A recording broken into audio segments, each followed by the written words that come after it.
Warning.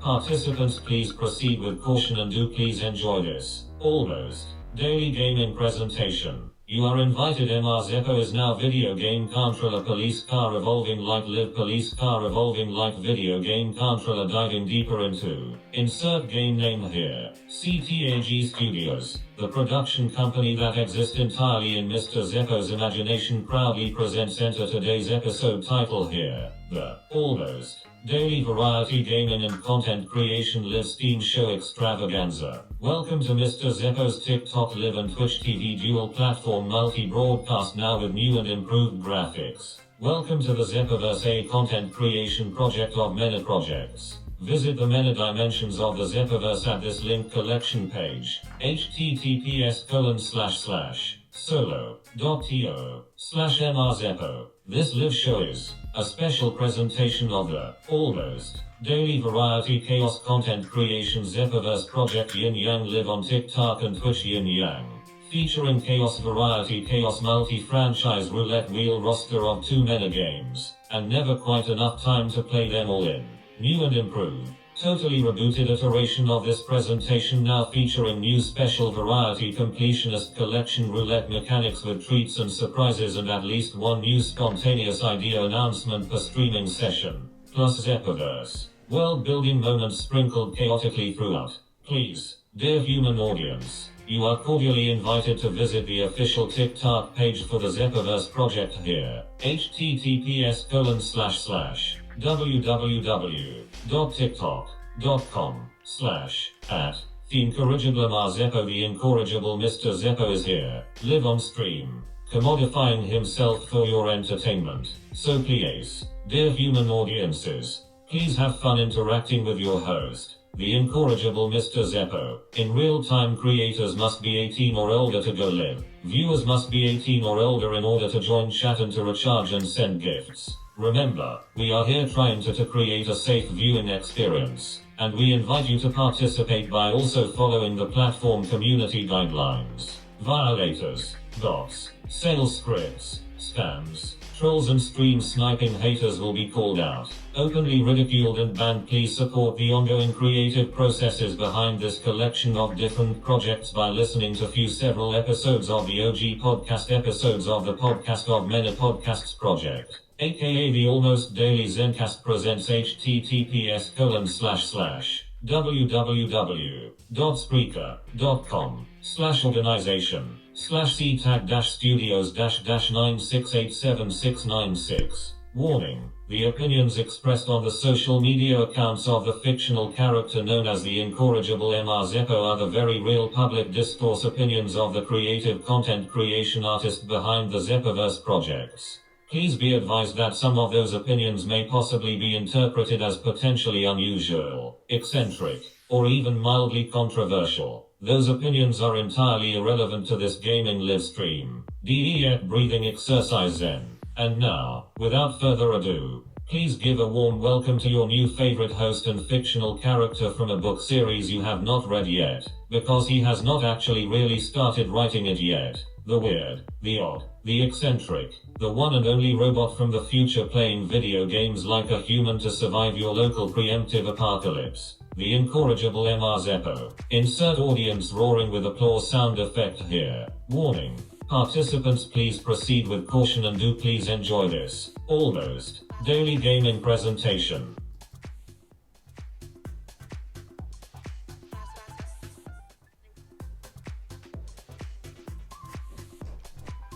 Good evening, good morning, good afternoon, and good night to you, friends. I say good day in that good way, not the bad way. Good day to you indeed. Welcome to the weird, unusual, bizarre, and not quite like anybody else's live stream show. Please stand by. I've got a few more final preparations to be prepared, but we will be promptly returning you, dear audience, to our hitherto previously interrupted gaming action of previewing Alien Isolation. The scary game. Here, check it out. It's ready to fire up. I just need to handle a few things before we jump in. But preeminently no more ado, as the saying goes. No more pregame chat lounge session for today. I've got a lot of things. Please be advised. I am indeed quite the opinionated, as previously mentioned, fictional character from a book series you haven't read yet, because I'm struggling to overcome my own writer's block and fear of failure to present the prepared and long prepared for project of collaboratively and experimentally writing the books collaboratively with y'all, the would-be audience, live on stream. Any old school viewers, actual humans who have been around and have actually watched more than a handful of my live stream shows and are familiar with my content at all, know that it's a massively huge project, and that although it looks like I'm flapping about and vamping and promoting something that I'm not really working on, I'm being really direct and straightforward with you about it. Like, it's a massive concept that has a pretty strong and already well-defined conceptual design and like story arc structure and idea, and like it's a full package. I'm just struggling as the lonely one individual that is a human being inherently designed to be a collaborator, not a sit around do it by myself auteur. I'm not an auteur. People look at me and say, "Oh, what a genius auteur!" Like the people who have sincerely complimented. Oh, I'm also looking over here to adjust something on the graphics layout for the page for the TikTok viewers. There we go. Now the chat box is somewhere that makes sense. I'm gonna put this in performance mode. After locking that down.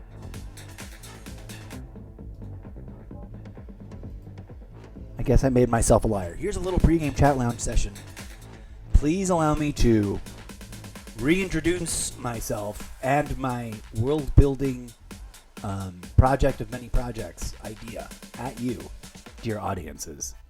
In just a moment. Eclipse. Clip that. And we'll be back with a whole explainer in just a moment. Please and thank you. Follow along for more on TikTok or Twitch or Facebook Gaming or many other platforms. Find all the social medias at solo.to/MrZeppo.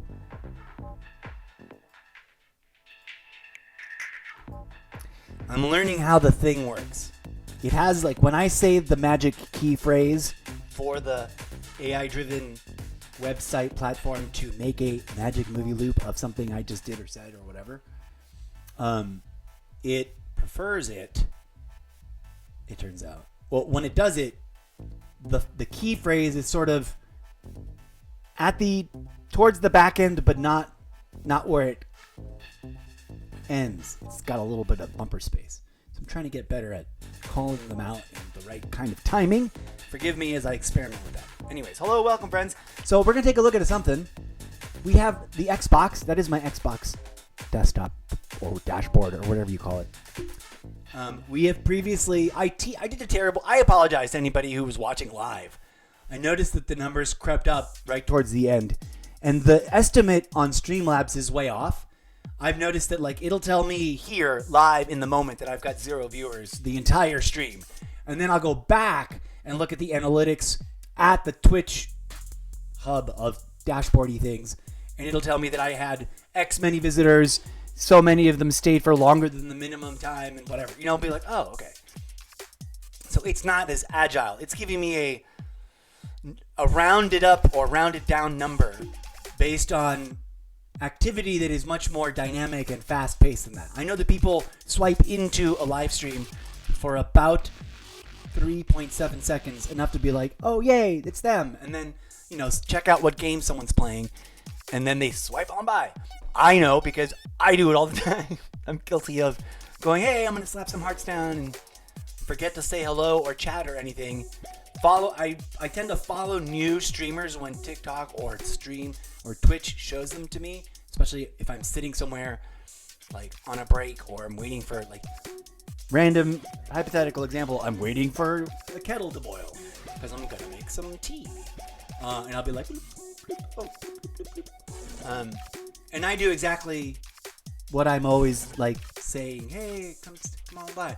I stop in for about 2.5 seconds, and then I move along, right? And I do not drop a hello or a hi or a chat to let the streamer know that I am there.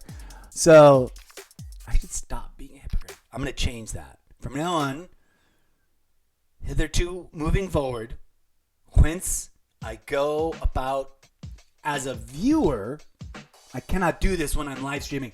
I have literally had chatters, and I don't remember their names now. I'm terrible at remembering people's internet names. And people get upset at this. Like, don't you remember me? I'm like, bro, do you know how many internet names I see in an hour? Let alone a day, a week, a month? Some of them repeating, some of them copycat clones of others that are not official. Some of them just wildly, coincidentally similar. I don't remember people's internet names. I have a hard time remembering anybody's real names. I'm one of those people, faces, instant. I will if I meet and talk to someone, anybody, you. I'm not saying that I want to. I actually don't. I'm very much a homebody. I would rather stay at home and only have select interactions with select individuals that I've pre-approved than go about. That's not true. I like going about into the wild and meeting new strange people. It's just it's a new level of not exciting for many reasons, but I digress. If I have a great conversation, this is the point I was trying to make. Besides, I was trying to start to sound depressing about anything. When I do meet people in real life, face to face, I will, and there's a good conversation that lasts more than like 40 seconds. I will probably remember their face for the rest of my life because my brain is one chunk. I wanted to be a visual artist, like a drawing, sketching, artsy, make paintings and stuff kind of artist. But I failed, like a moron, my entire life to ever put in the due diligence X many hours to hone the skills. That's one of the FOMO's things. Like, it's a project of many projects because, like, I want to teach myself how to be halfway decent at goofy sketch. Like, I'm not even trying to be artful. Just quick a doodle sketch. That's what it's called here in this universe. That activity is called by many things across the universes. One of them is called Goofy Hand. Twice. I don't know why. And that's in good old-fashioned American. Not like some translation from somebody else's language. It's just a different universe. And in that country, in that parallel plane, I am aware of the fact that when someone says, I'm going to sketch a doodle, there they say, I'm going to goofy hand to goofy hand. But it's the thing. Eclipse. Clip that. Please and thank you. We'll put that under Zeppoverse tourism tips. Welcome to the Zeppoverse. Okay. So what's going on today, friends? Today on the first stream of the day. I should restructure how I do everything. Things to ponder. I don't know how much longer. I should stop talking for a second.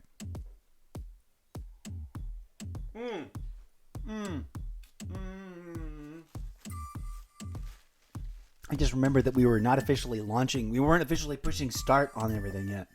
I was going to go do a thing. I'm going to preemptively answer Mother Nature's call real quick and make sure if I need to refresh in my other situation over here. And when we come back from that little tiny deviant break, which I was supposed to pad into the opener, I mean, I haven't. I failed. I started talking. We're going to look at the iPad Pro version and compare it to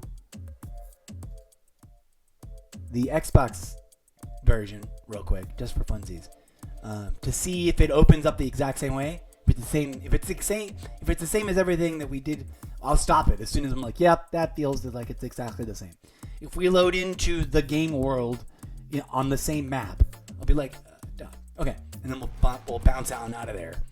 I guess I have to decide: am I going to make this am I going to play this game at all was the original evaluation, because I thought these were different games.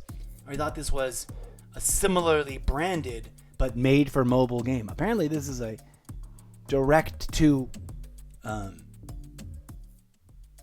iPad. It might be an iPad port. I don't know. It's a mobile port of the same game, apparently. But it's currently on sale. And no one pays me to promote this. I swear to you, I do not work for Xbox. I do not work for I don't work for anybody right now. I work for me, and it sucks. Until it gets better. It's not getting that much fun. Anyways, the fun is getting a little lackluster. The novelty of doing this is getting a little strained. But I digress. Please come on through and listen to my podcast if you wouldn't mind. That would help. Would you like to support this struggling streamer without making a donation? Then you are humbly invited. Because you don't have to. If you can, and this is what these platforms in this format are about, right? Am I mistaken? Or am I not mistaken? Come on through to solo.to/MrZeppo. That is the safe to click through collection of real links to my actual just real life social media and creative content platforms, including the sophisticated and I guess you can call this a knockoff of whatever that other one is called, where you can make a donation and or subscribe as a donor to the Zeppoverse project of too many projects, which include, but are not limited to, creating the Discotheque Synthetica playlist that is stream friendly. I gotta go through and do some due diligence work, because apparently some of the sounds that we use on an app that we specifically selected, because it says in its EULA, everything you mix on our app you can use on streams without hesitation. It is ready to go as a streamable audio asset for you because you are using the app for free, or if you pay the subscription. And I'm preparing to, I think, also get the new subscription for the purposes of the project, because one of the little nooks, one of the little crannies is creating the imaginary fictional. And I'm not really a musician. I do not pretend to be. I wish I had the money. I wish I had the capital investment. I wish I had the sugar mama. And I say that jokingly, and also because I'm going to write a saucy, maybe adult fiction series about two different people that as adults want to be actual real life art patrons in the postmodern, that would be the activity of which would be dismissively labeled as being a sugar patron, because they want to meet someone that they want to wine and dine, romance and dazzle at, through the act of also being like, we would never meet and click probably directly, but I'm going to sponsor your art. Now fall in love with me, please. Which is, of course, a comedy of errors and about doing it wrong. And then finding actual mutual compatibility despite our own worst efforts. But pin on the corkboard, I've got way too many projects because I'm supposed to be, if I may speak bluntly, and this is the way one of my characters defines themselves. So I'm saying this for the sake of creative generation. But it is also, I think, kind of partially true of me. The Xbox is like, are you going to play something? Because I'm going to go to sleep if you're not. That's why I went boom. So the light went away a little bit. It's not that my lighting is bad. It's just that my Xbox contributes to the lighting whether I want it or not. I am a human being that by birthright and by training and engineering and design and life path choice making was destined to be at the center of a collaborative ensemble, prepared and ready to collaborate on any little bit of anything. Want to write an article about what's going on in the world?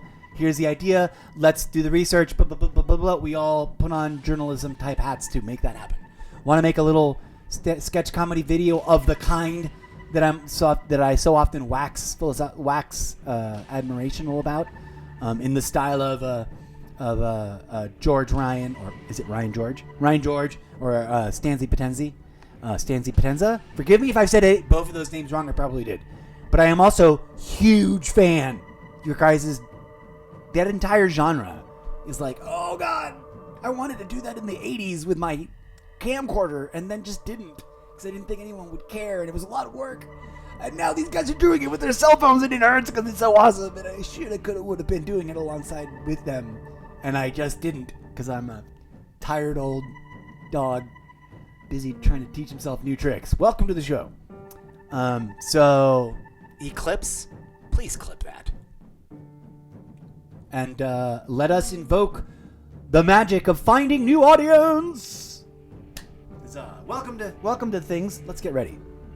Like I said, I got one little preemptive thing to do, and then we're going to dive right into the previously interrupted gameplay action that is Alien Isolation, with the slight redundancy of we're going to launch the iPad Pro version first. So BRB. I just need to preemptively respond to Mother Nature's urgent call.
We now return you to your previously interrupted gaming experience, with the slight redundancy of double checking that this is the same game on the iPad.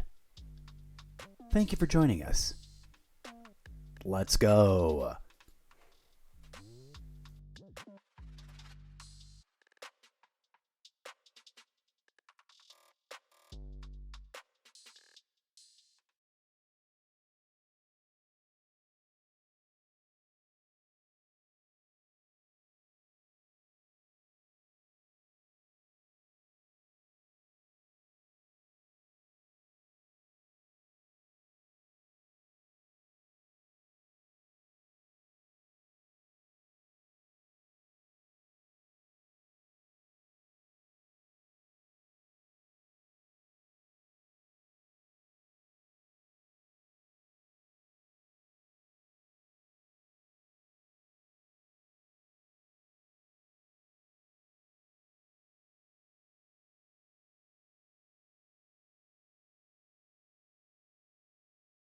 comedy. So it's going to take a hot minute, I guess. I did not know that.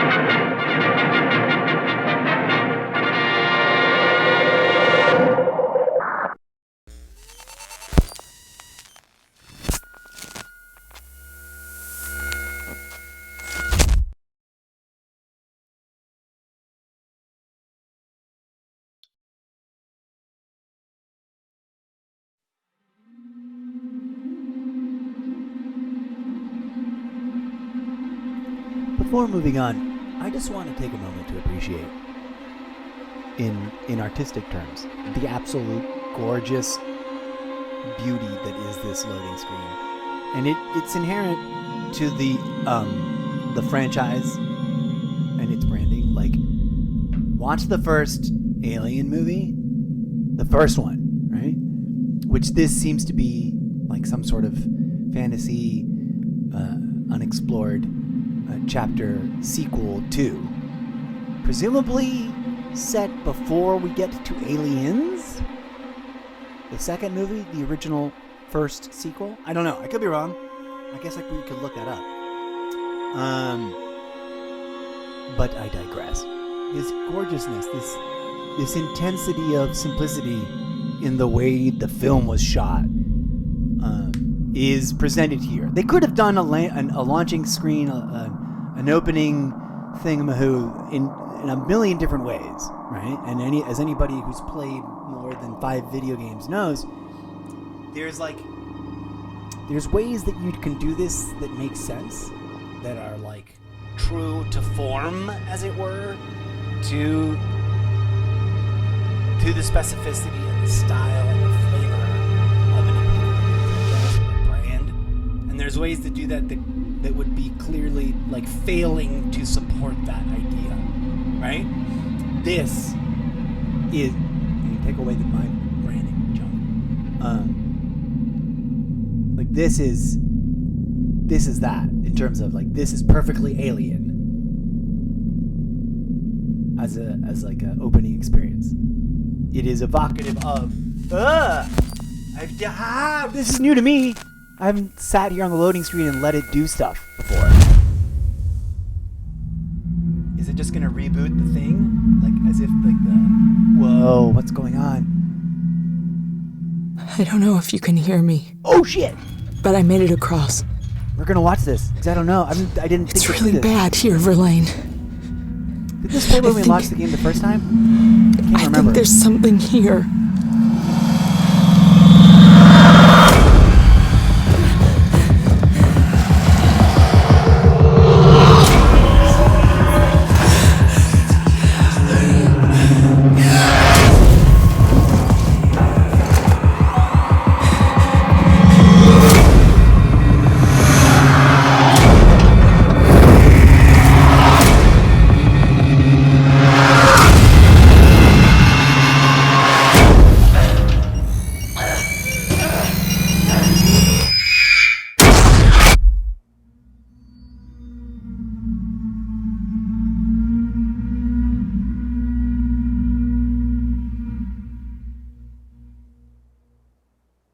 I love stuff like that.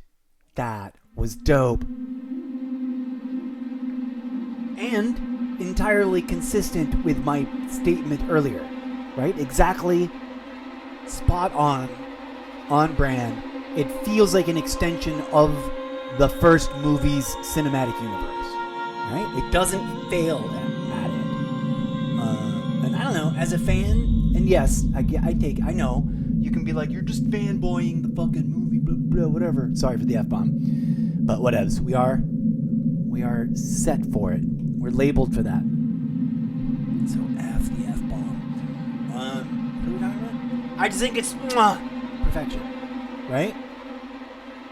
Some people criticize the idea or the notion, the label, the the concept of, quote, fan service, some people recognize that a certain amount of correctly done, appropriate, and meaningful fan service that deepens the experience instead of cheapens it is what we want. Right? Out of any product that is based on, inspired by, and directly capitalizing on a franchise or a brand or an intellectual property that we say admire as fans, or for example are developing as creators. Like, I as a creator want the Zeppoverse to be something that in its own way, in whatever way that turns out to be, can be as iconic and as recognizable as some of these things. And this recognition, I'm saying it about this game in particular, but it's inherent in any game franchise that I'm obviously like into and fanboying about. I bet it's gonna play the thing again. Let's not watch it. If it's a different one, we're gonna watch it. I'm gonna be impressed if it's a different one. Nope. No, it looks like it's the same one. Okay, let's put things over here, and I don't know if you can hear me, that's a great screenshot. but I made it across. I think I got it. It's really bad here, Verlaine. I think... Okay. I'm excited. Am I ready? I'm ready. Let us proceed. I'm gonna dive in. This is one of those games that are like, quote, immersive. So, I might put on headsets so that I could, if I want to chat, I don't have to worry about managing buttons. Yeah. Well, I still also prefer to ride with the mic muted most of the time, just because I don't like open air noise taking over. But here we go. I've got to make some decisions in my head and stretch because I'm feeling all wonky. I'm not ready. My body doesn't feel ready for this, but here we go. This is probably going to be like a stress. Mr. DeMille, come here. This is probably going to be, for me, and this is why I don't play horror games, especially not any of the really good ones that are actually scary on my show, on my live stream. I like action, and I like certain kinds of suspense. I love the weird, like, edgy, tedium suspense of running around in a battle royale, not knowing if I'm going to get, doubled up on by two teams or picked off by a sniper, and just trying to get things done to get to the next whatever, and keep up with the ring, stay ahead of the ring. I love that sort of thrill, that sort of suspense.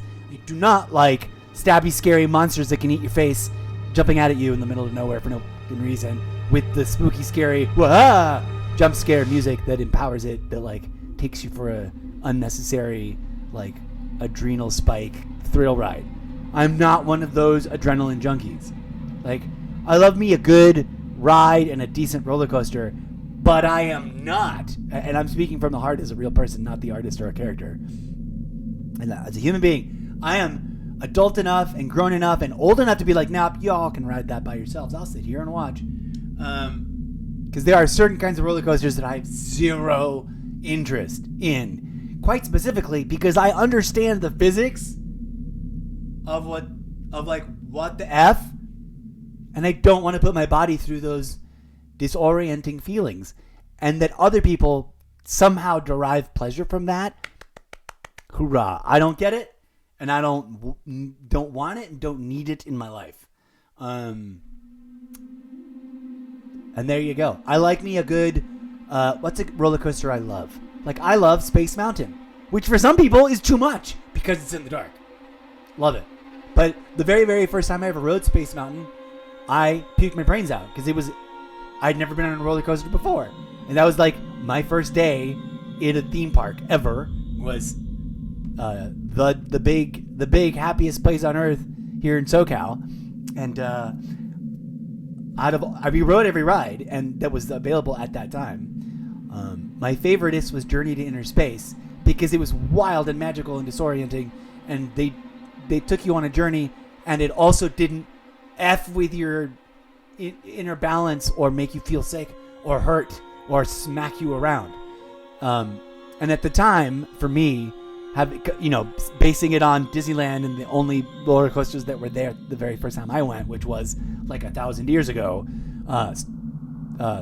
Like Star Tours didn't exist.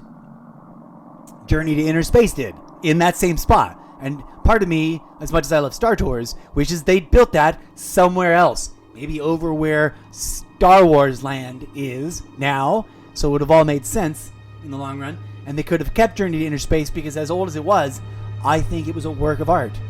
And that if they just spruced it up and maybe built in some new and improved... what are the extras? New and improved technologies and effects... it would have been dope. Oh, it's just the credits.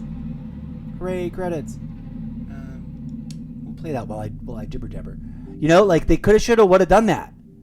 But no, they yanked it off the line completely and replaced it with Star Tours, which was in and of itself awesome.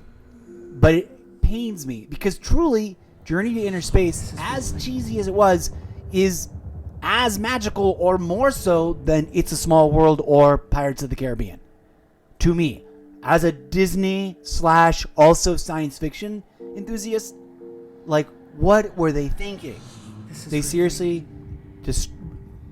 destroyed and, for like memory hold, one of their most awesomest experience rides that was family friendly and cool and also magical and potentially awe-inspiring. And like I said, if they could have just spruced it up, made it prettier, made it more comfy, made the 3D audio more 3D, like they did with Abraham Lincoln's weird show on Main Street. They added 3D, like it fucked with your head 3D. Like there's one sequence where someone whispers at you, and swear to God, it feels like someone's literally talking in your ear, and there's like breath on your ear hole. It's so freaky, but it was just an illusion because the audio was so 3D-ish. If they could have just done stuff like that, I don't know why I'm on this rant. Oh, because roller coasters. Because I said the thing about roller coasters. End of rant. But what a wasted opportunity. They should bring it back. They should take Star Tours and like extract it from that building. Take all the components as they are. Keeping them, upgrading them, improving them, and then moving them to a space that they create for it that makes sense. I don't know where they would add it, but I'm sure they could find a place to add a thing and, put some underground queue to it, and then put Star Tours in Star Wars land, whatever the F they call it, Galaxy's Edge, and then give us a brand new, cutting edge, but otherwise, essentially, reminiscent, very true to the original Journey to Inner Space sci-fi miniaturization of the audience ride. This was before Honey, I Shrunk the Audience, which some people will remember and other people will not. But you got in a ride where they mechanically created the Disney early generation animatronic, mock-up diorama ride-through illusion that you got shrunk and injected into a human test subject, and we're traveling around inside the human body the way in which that little spaceship does, or whatever the inner spaceship does in the movie Journey to Inner Space, the original. They also made a remake, didn't they? They coulda, shoulda, woulda, and if I was ever hired to consult them, they'd be like, you gotta do this. I know it would cost bazillions, but how much bazillions did you spend the last time you did a crazy thing to your park? Preserve and extract, for the purposes of transplanting all of Star Tours, put it in a new, awesome, crazy, ingeniously engineered way that gives you plenty of room to sort of re-engineer and reimagine and make it even awesomer somewhere else, Star Tours. And I bet you what they would do is just get rid of everything and then build it fresh from scratch. It's probably more effective that way, so they can create all new next-gen spaceship effects, kind of like the ones that we experience in the one where you fly the Millennium Falcon and whatnot. But I digress. They could do that if they wanted to, and then give us a awesome new Journey to Inner Space, which could become the new welcoming headliner ride in Tomorrowland, preserving Tomorrowland to the retro Disney sci-fi vision of the original Tomorrowland, right? And preserving the integrity of all Star Wars themed things, like putting it over there in Star Wars land, where it belongs. Hashtag bring back Journey to Inner Space. It's way too long of a hashtag. Hashtag transplant Star Tours to Galaxy's Edge. Those are the two hashtags for my campaign. Please join us in the movement to write sternly worded quality of life and theme park improvement emails to the big park. Maybe they'll do it someday. They do crazy things there. When they put in Indiana Jones ride, I was like, holy mackerel. What they did was incredible. Like, because I knew what that, I've forgotten now. They used to be a parking lot. They just took one little chunk of a parking lot. They used to be a big, most people will not remember, but most of what is DCA and Downtown Disney was all just flat, open parking lot space. It was funny. It was like, welcome to Parking Lot Land. The first ride and the last ride you'll ride every time you visit Disneyland.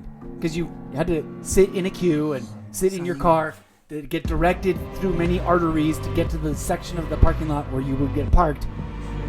And you would walk to the nearest tram station. And that's why, that one tram that goes from the parking lot, the new parking structure, to me it's still new. It's been there for like 30 years. It's new. I've worked there. I literally full disclosure, I have worked at that theme park twice in my life. And I do not represent the park, and I do not mean to speak for it, and I don't want to get sued by them. And I have a nostalgic, full of admiration, but also somewhat cynical relationship to that monolithic company that is not a monolith, right?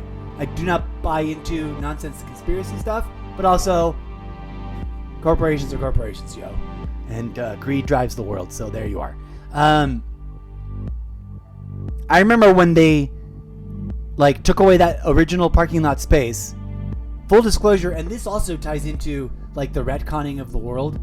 And this is why I love / am jealous of, and I need to put all this in. I need to put all of this in a real, yet to be recorded, MrZeppo's Totally Irrelevant Media Review podcast episode.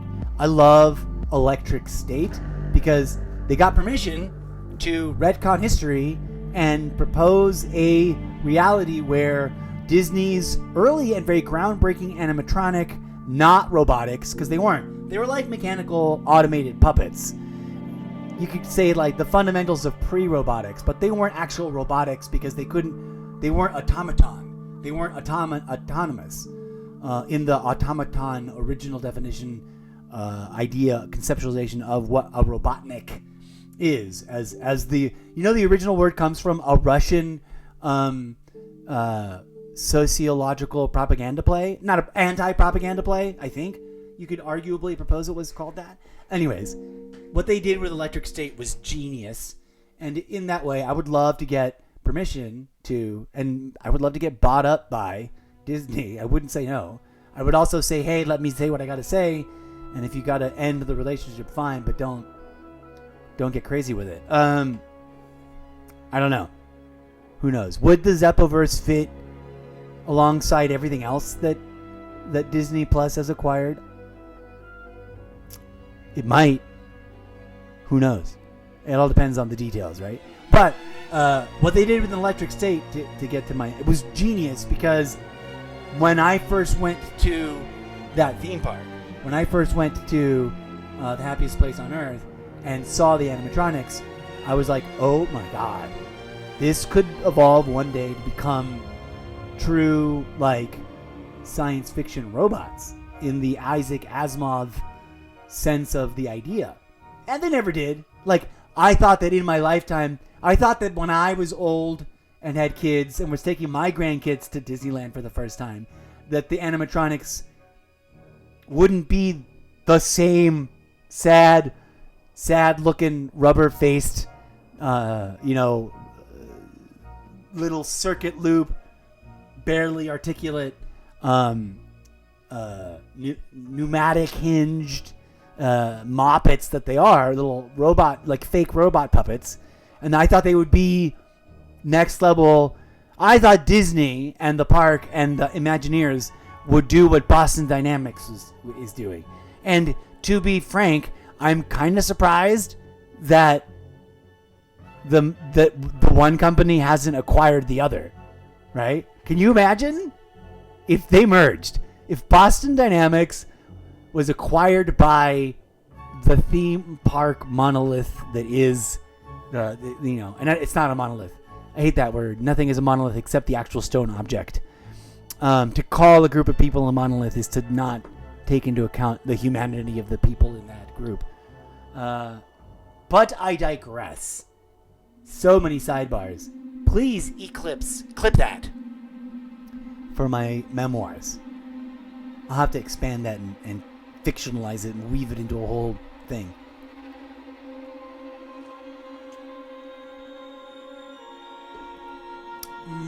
Yum. Okay, friends. I'm really ready now. Forgive. Alien Isolation. We have our first rare achievement. Complete the game without dying.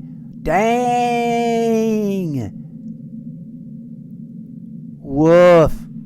That begs the question, how many hours is this game long? Let's find out. That's a worthy question. Oh, also, let's find out what's going on with the iPad Pro version of the game. Let's switch it up real quick. Okay, there we are. iPad Pro desktop. Don't tell me it was not downloading because I tabbed out of it. Ugh! Did it stop downloading just because I tabbed out? Or is the animation catching up to itself in some slow, delayed way? Oh, no, there we go.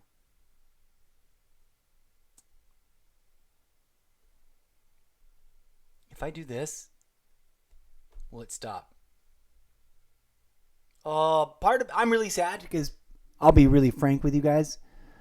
Let me be really honest with you for one hot second. My brain is torn between like saying you should be playing Call of Duty, you should be playing Assassin's Creed Shadows, you should be playing Oblivion Remastered instead of this Aliens thing. Even though I have long been wanting to play the Aliens thing, so I've been hoping that either they put it on sale on discount, which they have, or that they would add it to Game Pass, which they still might. So my brain is like about that. And I already wish I had more coffee. Is that crazy? Like I want a big New York other. So, welcome to my distracted madness. Let's go test this thesis about the iPad. Stop trying to move the thing and click on it, you stupid mouse. Okay, sorry. You ever get that where it's like, no, it moved the thing instead of trying to just click on it? I didn't want to grab it and move it. I wanted to click on it so that the scene would change. Here we go. Download complete. Download complete. Let's see if it starts exactly the same. Maybe we need to reboot it. Let's do that. Oh, no, here comes something. What? It is starting out with the Fox Century logo like it's a movie. I forgot. I need to put my headsets on. Check. Comms check.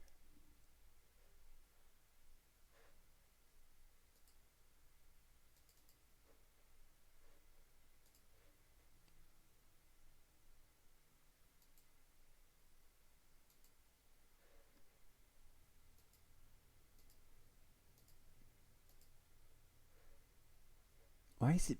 Oh, it's been muted. I was like, why isn't it coming through? It is. Tap to start. It does indeed look like exactly the same game. Play trial. Unlock the full game for $15. I'm torn. Here's why. It is. Ow, let go of me. Damn it. If it isn't one thing, it's another, and if it isn't another, it's an even dumber thing. So that's a fun opportunity. If you're like curious about this game, you can play it on your mobile device. I bet if we looked in my phone's gaming marketplace, we would find it, and I bet it would be on sale for the same. So that's cool. And also, I kind of, I don't know which one I would rather get it. The thrifty-minded individual in my brain, the thrifty-minded part of my brain is like, get it for whichever one is cheapest. That'll be the deal. Get the deal that's the best deal. The other part of me is like, get it wherever you like the controls the most. So like, play the trial and see if you're okay with the touchscreen controls. Sometimes I like touchscreen controls slightly more than I like controller controls. Sometimes I don't. It really depends on the way the game executes. And it really depends on if it's, I don't get that much of an opportunity to compare on both machines, so it's very rare. But generally speaking, I have encountered times where I'm playing a mobile game and I'm like, I wish that I could switch to controller, and I'm like, I kind of wish I should just switch it. Anyways, I'm just rambling. Blah blah blah. Let's get into it. Let's go back to the Xbox version. I apologize to anybody watching, especially those who were watching live in real time at the time. Hair gets everywhere. I'm not used to this. Although I've had hair this length for like multiple years, I'm still not accustomed to it. It annoys the crap out of me left and right. And I find that really, really, really, really, really funny. I know I'm not laughing, but the part of me that's like, that was hilarious, is like honestly going, that was hilarious. So I apologize because I teased out. I got this game started, and then let's go look at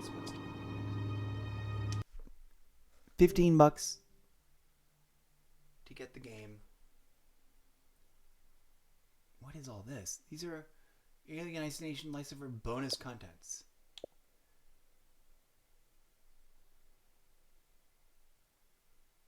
The trigger. Are these like expansion packs? Third add-on featuring all new salvage mode. I don't know what that means. Salvage mode. Last Survivor.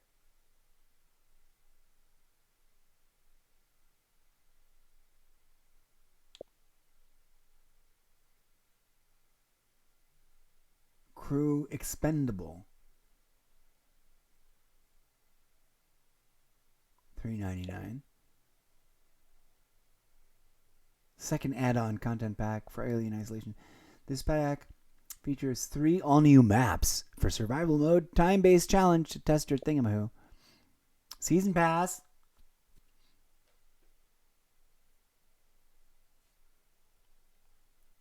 Get access to 5 add-on packs. Oh. All this contact. Oh, these include the same corporate lockdown, trauma, which is this one, I think. Yeah. Safe haven. Okay, so you would just get that. You don't need to buy them all together. $20 for the season pass. Somewhere there's an. What other extras? That was just things. Just gameplay, audio, and video games. I'm a little intimidated to play this game because I know it's like horror style. I'm also not sure if I'm going to love it. Part of me really just wants an alien RPG. And not necessarily an alien survival horror jump scare machine. But also, I've been wanting to play this game forever. And, the thing I wanted to see was how much was the base game selling for right now. This is the base game is selling for $9. So and it's on sale for, it said 5 days yesterday, so it should say 4 days today, I think. 3 more days. Oh, it's been a whole effing couple of days. Launch the game trial. Okay, we got 3 days to go. Let's watch this little video for funsies. But $9 is cheaper than $15. Now, I don't know if I think the $15 version on the iPad, though, already includes all of the DLC. Let's find out. Because if I do this, I think this is just the base game, right?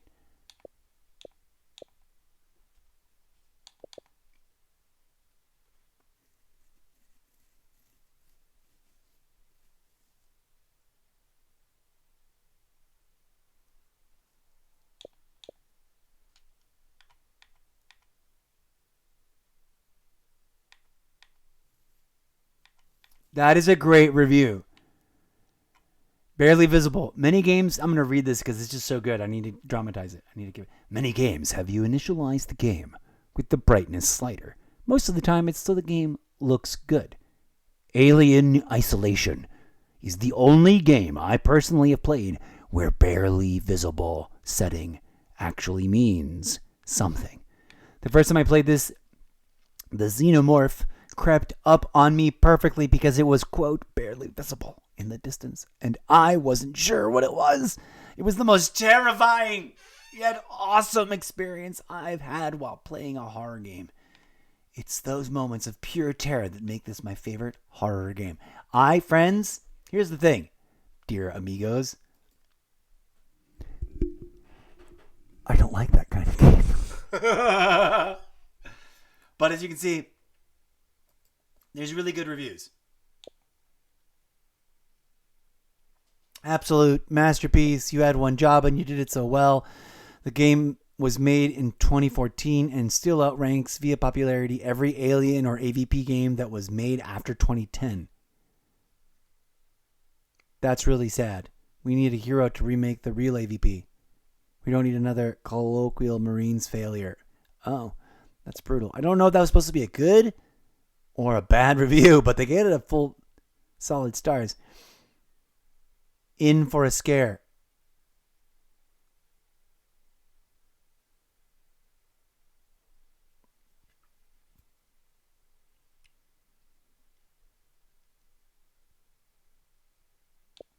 A for anxiety.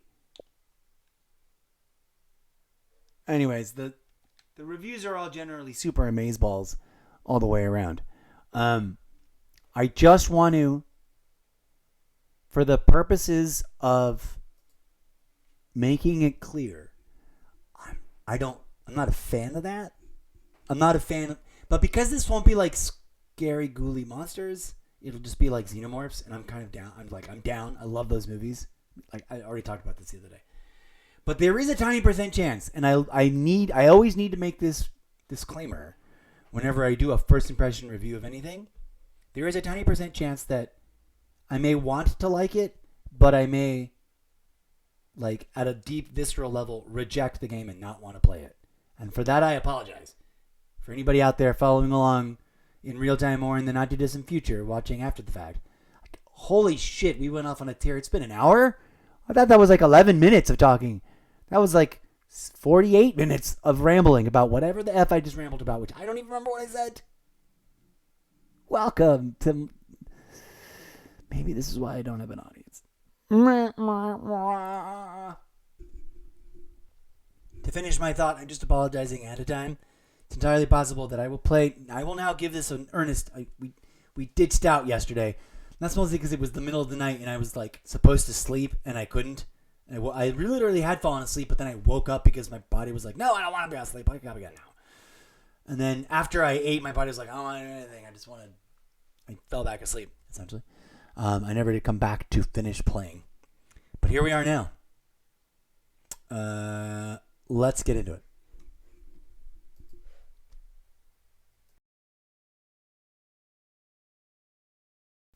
I'll be honest. I'm a little chicken shit scared. Like the way people get scared when they go to a really good horror maze thing event where it's like there's gonna be people spooking you all the time. Like, I don't go to those. I don't need that kind of anxiety. I like horror movies, but not like obvious, it's just about meaningless startled jump scares all the time horror movies. I don't know, I'm a weirdo. I don't know why I'm over explaining this. I just feel guilty that I might want to love this game and end up being unable to deal with playing with it. You know what I mean? If it becomes that, then I'll apologize. Again, I'm going to stop rambling now. We're going to go.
Hope you all had a restful journey.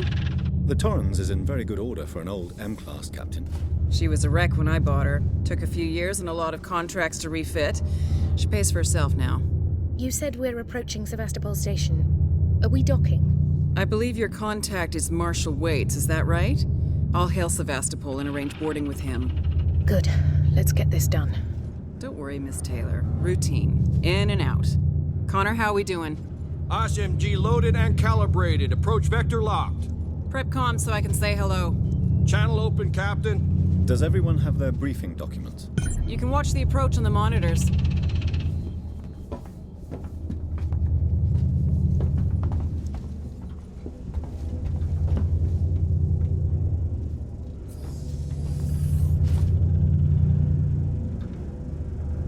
One of the reasons that I love Alien, the franchise, is because despite the fact that they're not super, remembered for this, they deal with AI and robotics quite profoundly.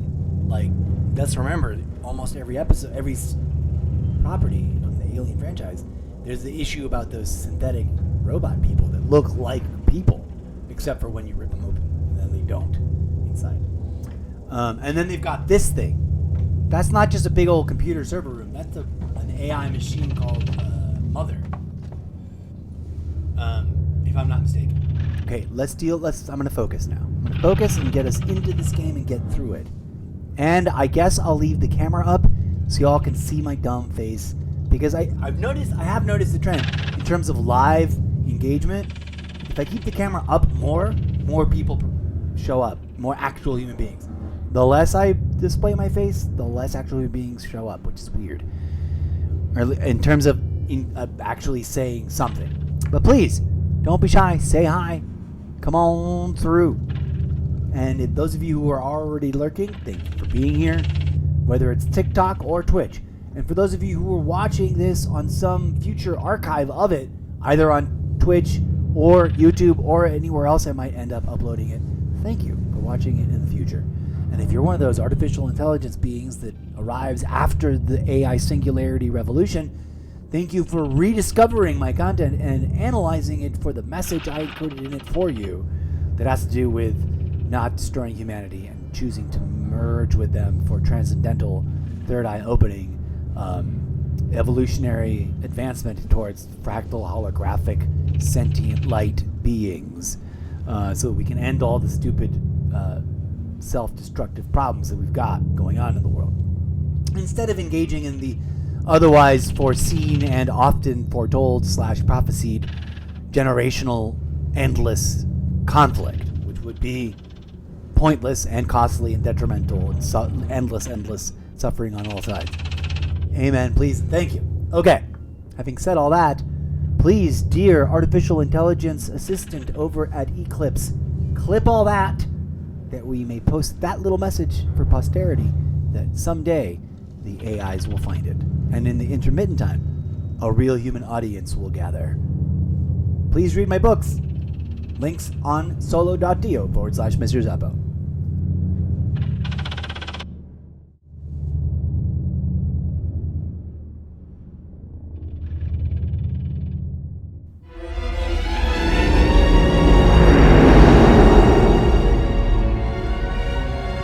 Can we see it? Switch to monitors. Sevastopol Station. Is that damage? Looks like damage. Punch up 74, tight angle. Looks like the dry dock bay is screwed. I can't bring the Torrens into that. This is the commercial vessel Torrens out of St. Clair, registration number MSV7760, calling Sevastopol Traffic Control. We're carrying 3 passengers on a Wayland. Utani Bond, you're holding the Nostromo flight recorder unit. We request immediate permission to transfer the passengers port side over. This Waits, Colonial Marshal, Sevastopol Station. Serious situation. Hello, Marshal? Marshal, this is the Torrens. Say again?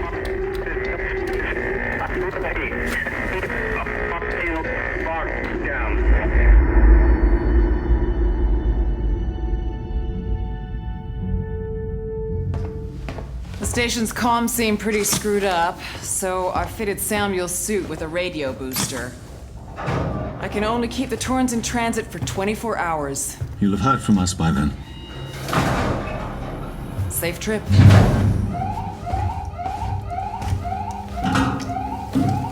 Stand by. My contract doesn't cover bloody spacewalks. It's the only option, and it's perfectly safe if you do what I tell you.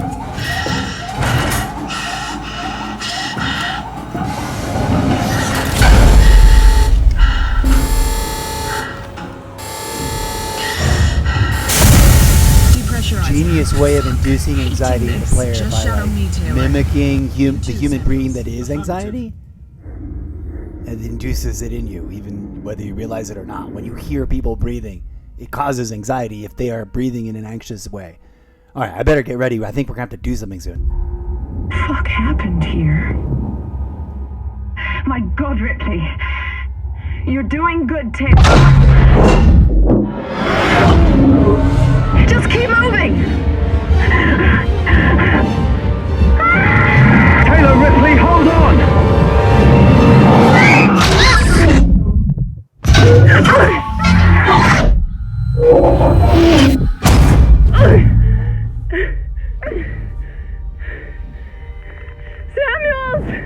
not what I expected to happen. Respond! Anybody! Okay.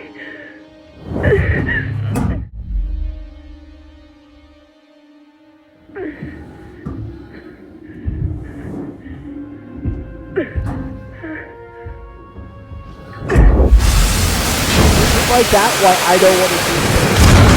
Like for real. And I'm going to play with it because they're going to be in space a lot.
I'm already like, because I'm not claustrophobic. I have not experienced a lot of instances of claustrophobic feeling, but I know from watching certain kinds of movies that I would not do well in space. You know, like just the experience, the way they portray it, and going, hey, if I put myself in those shoes, like I would not like any of this on a regular basis. Not unless I had been trained in and grown up with it as a norm. Then I would be like, blah-de-da, whatever. Futzing around, flying through space, maybe getting ejected out of spaceships. If I'd been born on and raised in a spaceship, okay, probably. But knowing that I wasn't ever, and like at my age, if someone went to me tomorrow, if a space agency of some kind called me up tomorrow and said, hey, bro, you're needed on our super secret Mars base that we already have, that we haven't told the public about, but we need to fly you to the moon, and then from the moon fly you to Mars. And it's X long, and you're going to be in space, and you're going to need to do space training for X many months, and you're going to need to be ready to do spacewalks out there in space. We need you. And I'm going to be like, the fuck do you need me? Like in real life. As a fictional character, I can come up with reasons why they might need some iteration to introduce that word. There's a technical term. When I say iteration, I don't mean just some normal everyday usage of the word. I mean, because they're not clones. This is a pin on the corkboard moment. There are many Mr. Zeppos in the Zeppoverse storytellings. So any particular given time, it's not that I'm just ripping off the Deadpool of many Deadpools phenomena. I had this idea before I'd ever heard of that character. Arguably, because I literally had this idea in the 80s and never did anything about it. Like, it's just this series of images that have been lodged in my brain that just keep evolving as new interests, new inspirations, new things I want to get integrated that are either inspired by something I come up with or inspired by stuff that I see in real life or in other film, because there's no denying you are inspired by the media you consume. I'm not denying that. But I just don't want to be accused of mere mimicry, because literally I've had this idea since childhood, and I just have never... I wish I'd been the savant that has already published 20 books, right? I should be. I'm in my 50s. I should have, could have, would have, but didn't. I'm stuck here now. The caveat is, and this is also the crux thing that becomes... I'm trying to build a great, like, a whole different particular story about this and try to make it tragic in an art house kind of way, is that I'm, by training and by natural gift, a collaborative artist, not a solo artist. I'm not an auteur that can be locked away in isolation and be like, here are all the things, and be like and I envy those artists that were like prolific. Anyone that's described by historians or by the narrator in the biopic as prolific, I envy, because I'm the inverse of that. I've like a prolific amount of stuff that I coulda, shoulda, woulda cranked out by now in my head. But all of it is too much for one person to do, and all of it is me as a creator. I've trained to work as like the central vortex in a ring of collaborative development where we all share many hats. But I digress. Being on the corkboard, too many ideas clash there all at once. I personally, as an actual human being, don't want to go to space. If some, and I do want to write about in a retcon history, a character like me that gets picked for reasons that at first don't make any sense, but later on, once the real agenda is revealed to do, that needs to go on a space journey, and the last thing they want to do is go to space. Because I don't want to call it a phobia. I don't want to say I have an irrational fear of being in space, because I think it's perfectly rational. If there's a biome, if we can dare apply that term, right? Like from the Dungeons and Dragons role-playing kind of use of the term, but applying it to reality and or to the fictional reality of the universe I'm world building. If there is a biome of the universe that we live in that is literally just straight up out to unalive anything that is alive and not thoroughly space-worthy in and of itself in its own body form, you're not going to make it if you aren't space-worthy. Like the way a boat won't make it across the sea if it is not sea-worthy. And or a man-made or other life form built. Let us use personae as any living life form of any shape or style or origin that has achieved personhood. Right? Any personae built, and I mean like the ancient Greek use of the term, adapting it to mean that like there is one life energy, consciousness, one life thing, one life force that is exploring all the multitude of life forms that exist. Pin on the corkboard. That's a thing of deep discussion that we've already discussed in the podcast. Invitation to come check out my podcast. Just find the titles that apply and or help me figure out the ones that need to be retitled by listening to them and say, hey, this title doesn't really, you should title this. Then people know what the fuck this episode's about, because there's a lot of that going on. And I could use the audience participation in that department. And so, ad nauseum, sidebarring, I'm hemming and hawing because A, there's so much promo content that needs to be made. Clip this. And B, I'm scared of this game. So tune in for this and way too many of the games that I don't have time to play with. Whoa, that came out wrong. Take two. This and way too many of the games that I do not have enough time to play them all in the coming hours, in the coming minutes, hours, days, weeks, months, and or hopefully if it all gets churning the right way and becomes a profitable modem of operandi for me, years. Please and thank you.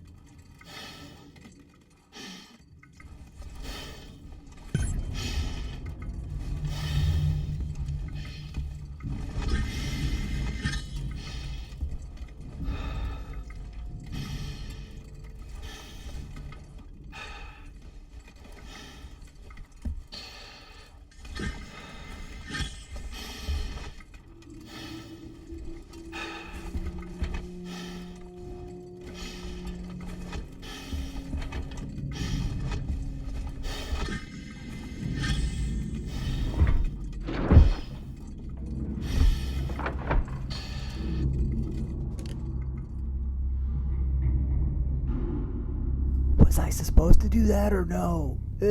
I kind of want to get back in the suit.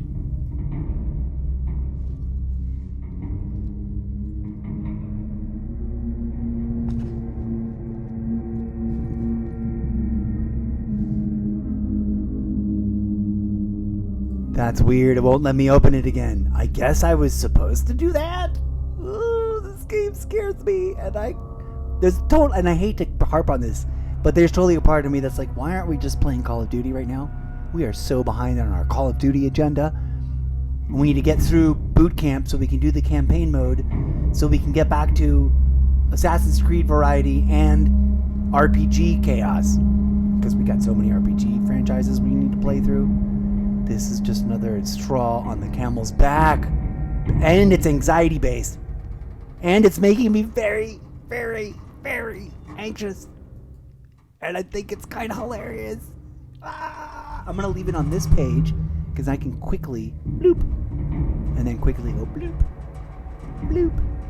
And I can also I'm doing this now. I separated them so I can do them separately. I didn't mean to open the features. Come on by and say hi. Don't be shy.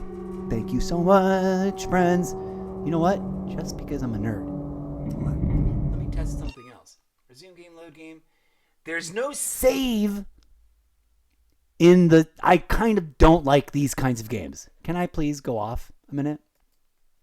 I appreciate that the point of this game is the suspense and the thrill of getting through each unit of however they structured the gameplay. And that means it's not going to be what I want, which is an Aliens setting, open world RPG thing, which is what I kind of wanted, right?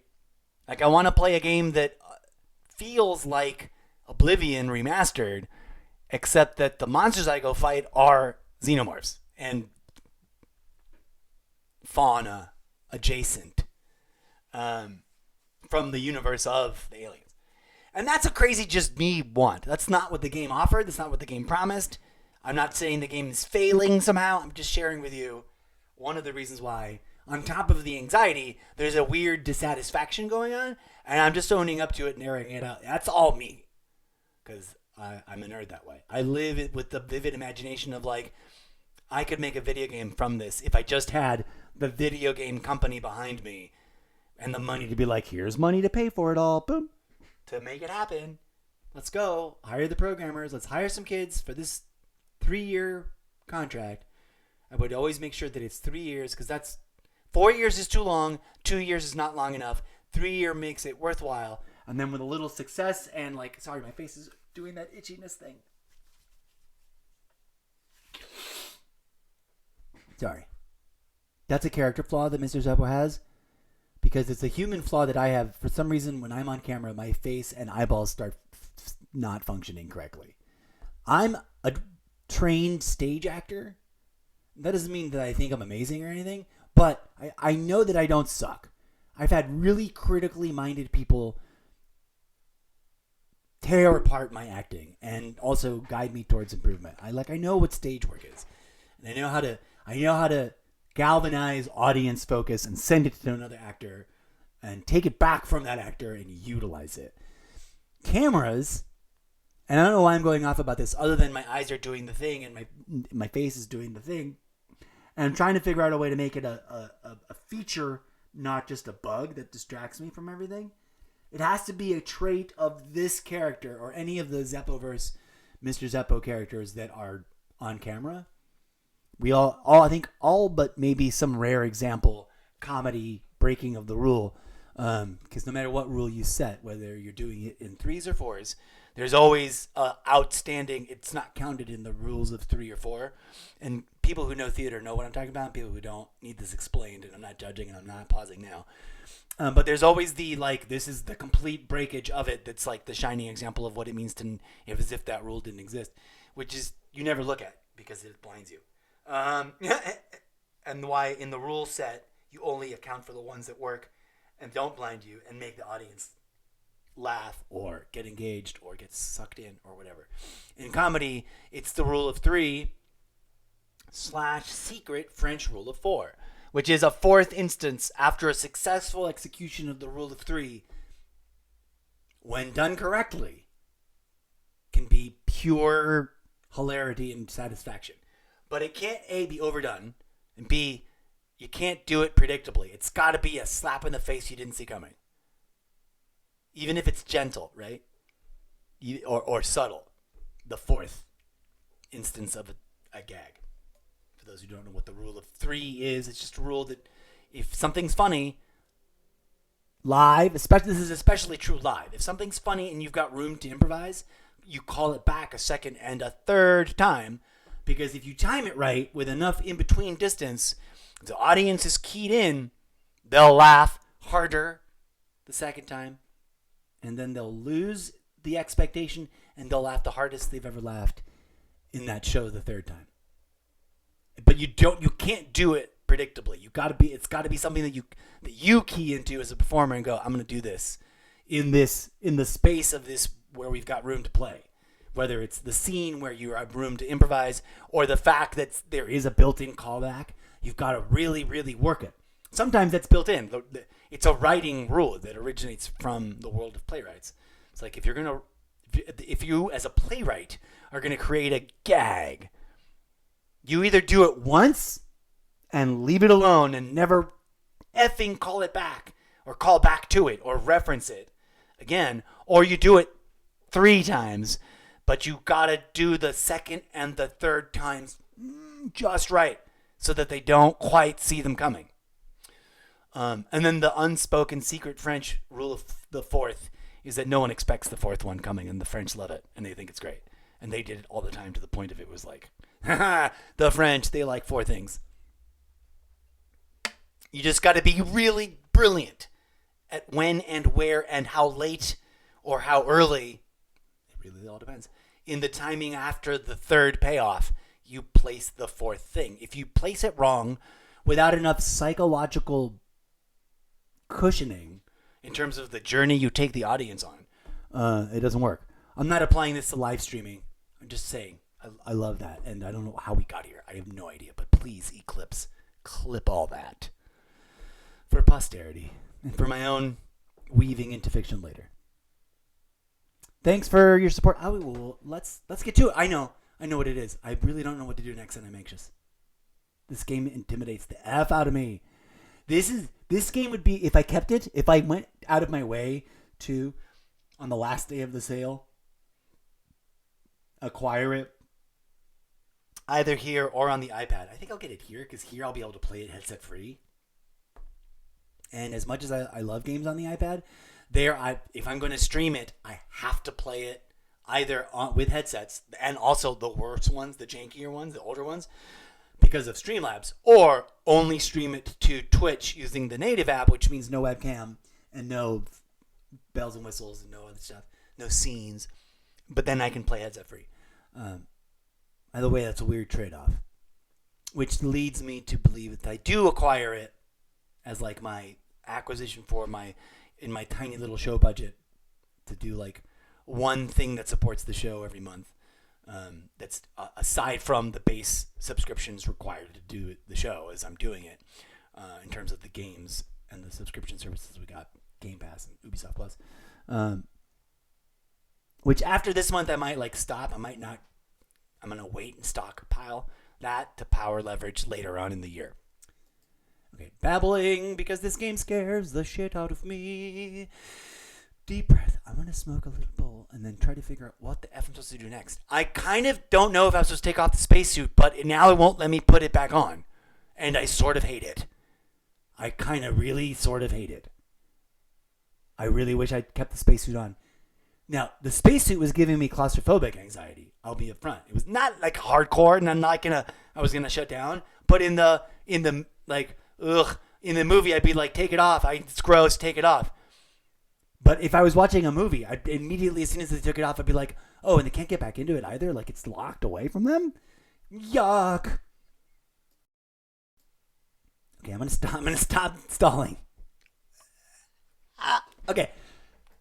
Okay, no, for reals. Here we go.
What the F does that even mean? Here's another weird part. If I can pause right here.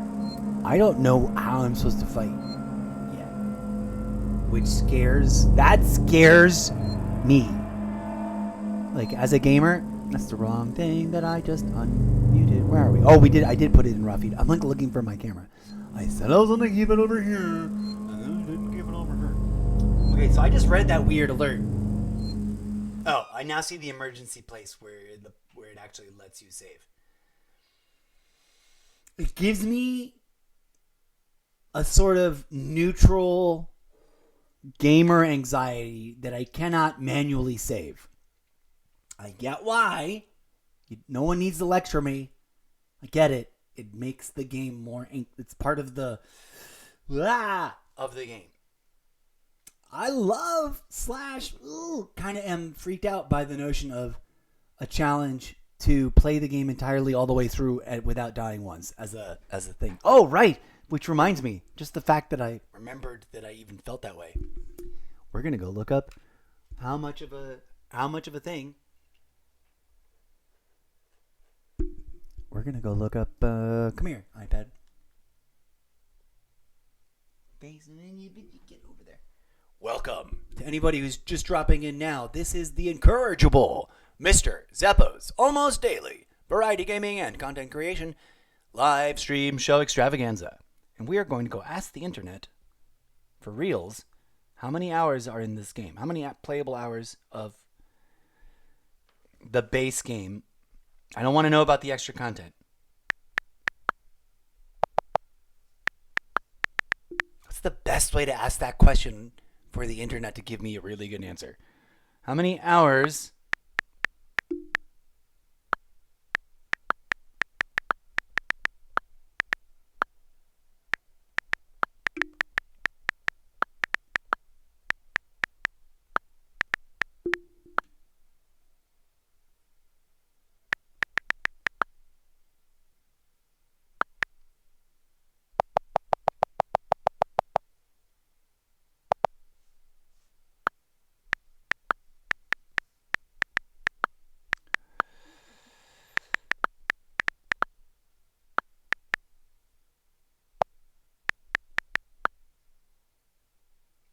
it has a thingamabob, right?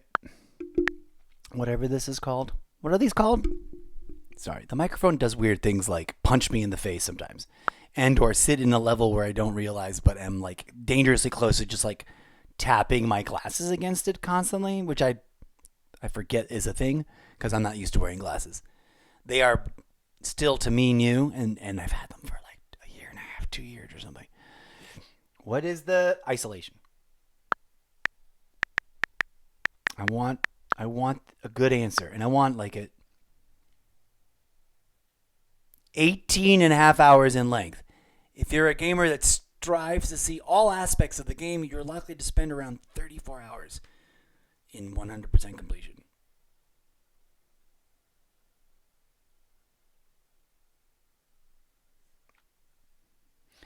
Let's look at these other ones.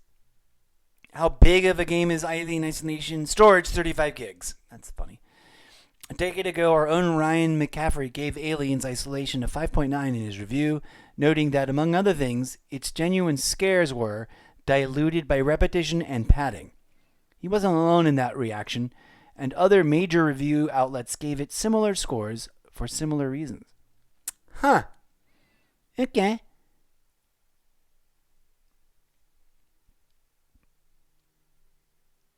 This is what Alien Isolation is really all about. This is interesting. I don't usually do this for video games, so I'm kind of fascinated that I actually am. But here, let's see what this people also say section from whatever that website is. Oh, vgcharts.com with a Z. This is what Alien Isolation is really about: putting the player in high stress situations and forcing them to make smart decisions with the threat of getting a newly installed chest cavity as punishment for failure. That's what makes isolation tick. The never-ending sense of anxiety and dread. Yuck. Ask anyone unfortunate enough to have found themselves on Sevastopol, and they'll tell you Alien Isolation is one of the hardest, most terrifying horror games ever made. But it seems that the good folks down at Creative Assembly didn't think it was hard enough on release. Ew. Yuck. This is real. I'm not acting. Like, I know what those kinds of games are, and I don't like them. I like the thrill of what RPGs and MMOs and Call of Duty, FPS, Battle Royale, / multiplayer soccer match, team deathmatchy style games give you. That's fun and thrilling. Being stalked by something that will eviscerate you and it being really, really actually fucking startling all the time and therefore high anxiety inducing, that is not what I look for in my entertainment. There are certain kinds of horror movies that I have respected and appreciated and have watched on more than one occasion. There's certain kind of horror that I gravitate towards, and it's not the kind that fucking keeps you on the edge of your seat, freaked out, and or gives you nightmares and makes you think something's about to eat you alive in your own home. Some people love living that way, and I cannot. I'm not the kind of, like, I've been rejected openly and critiqued for even trying to date, like, actual spooky, scary horror movie fans of my persuasion, of my preferred gender interest. Because they're like, they want to watch, like, all of it. I like smart, like, for example, here's a horror movie that I enjoyed watching the first time, didn't ride my anxiety, I thought was smart and clever, had just amount of interesting gore. And mind you, I'm self-aware enough to realize that my tolerance and acceptance for, like, the gore factor is not the problem. I literally was sorry to go off on a rant, but I was talking about this with my sibling, one of my two siblings, because they can't watch a thing. They can't look at a movie at all or a television show. They can't look at the screen if there's, like, body carnage, gore. And I don't have that problem. I'm sincere. I used to do theater of a particular genre called theater guignol. The L is mostly silent because I believe it derives from a French pronunciation. But theater in the style of Madame Guignol, or Guignol, if you insist on pronouncing the L, who made theater way back in the day, mind you, like not in the modern era, but in a historical period of, I don't remember what year, but like more than 100 years ago. Probably more than 200 years ago. Now you want to ask the internet that, which is totally random. But for those of you who know, you know that.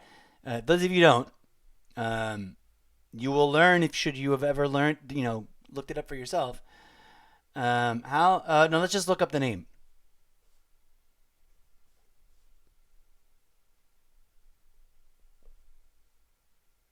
Is it just L or L-E or... don't. I don't know what this is about. No. I don't want to make new decisions now about stuff.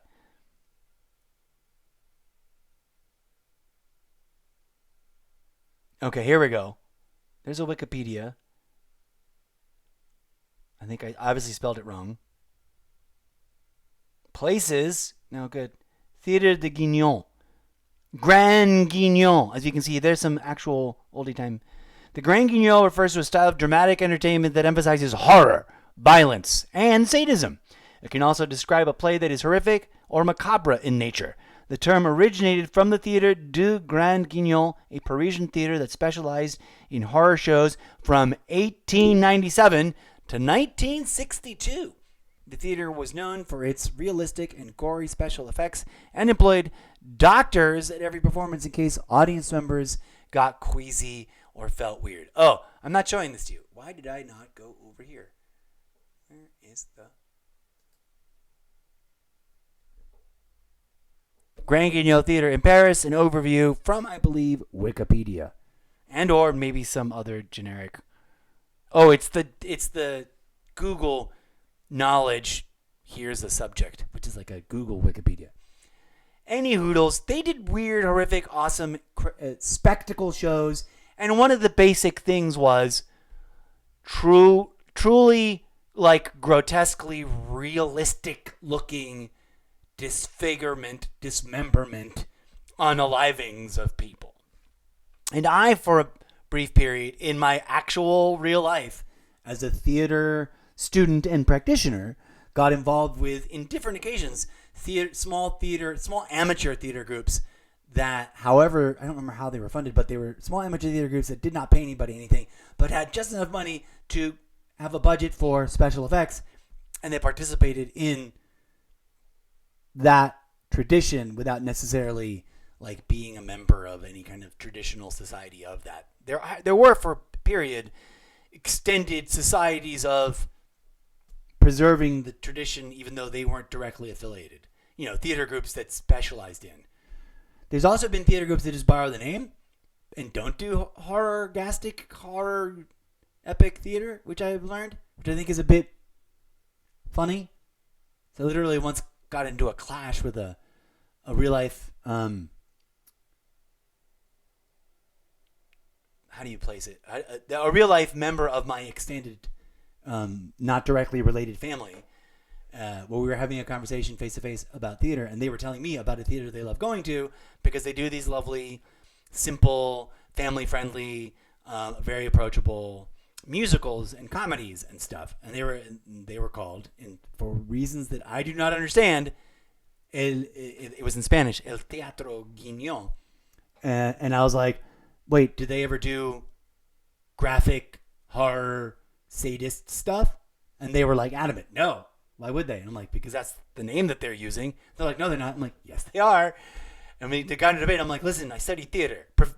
I'm a professional theater professional that studied theater history. I can assure you, look it up, as I just did. Anyways, it was funny, and I didn't mean to be rude, but they were the ones who got snarky about it first, and I was like, not in my house, not in my intellectual courtyard.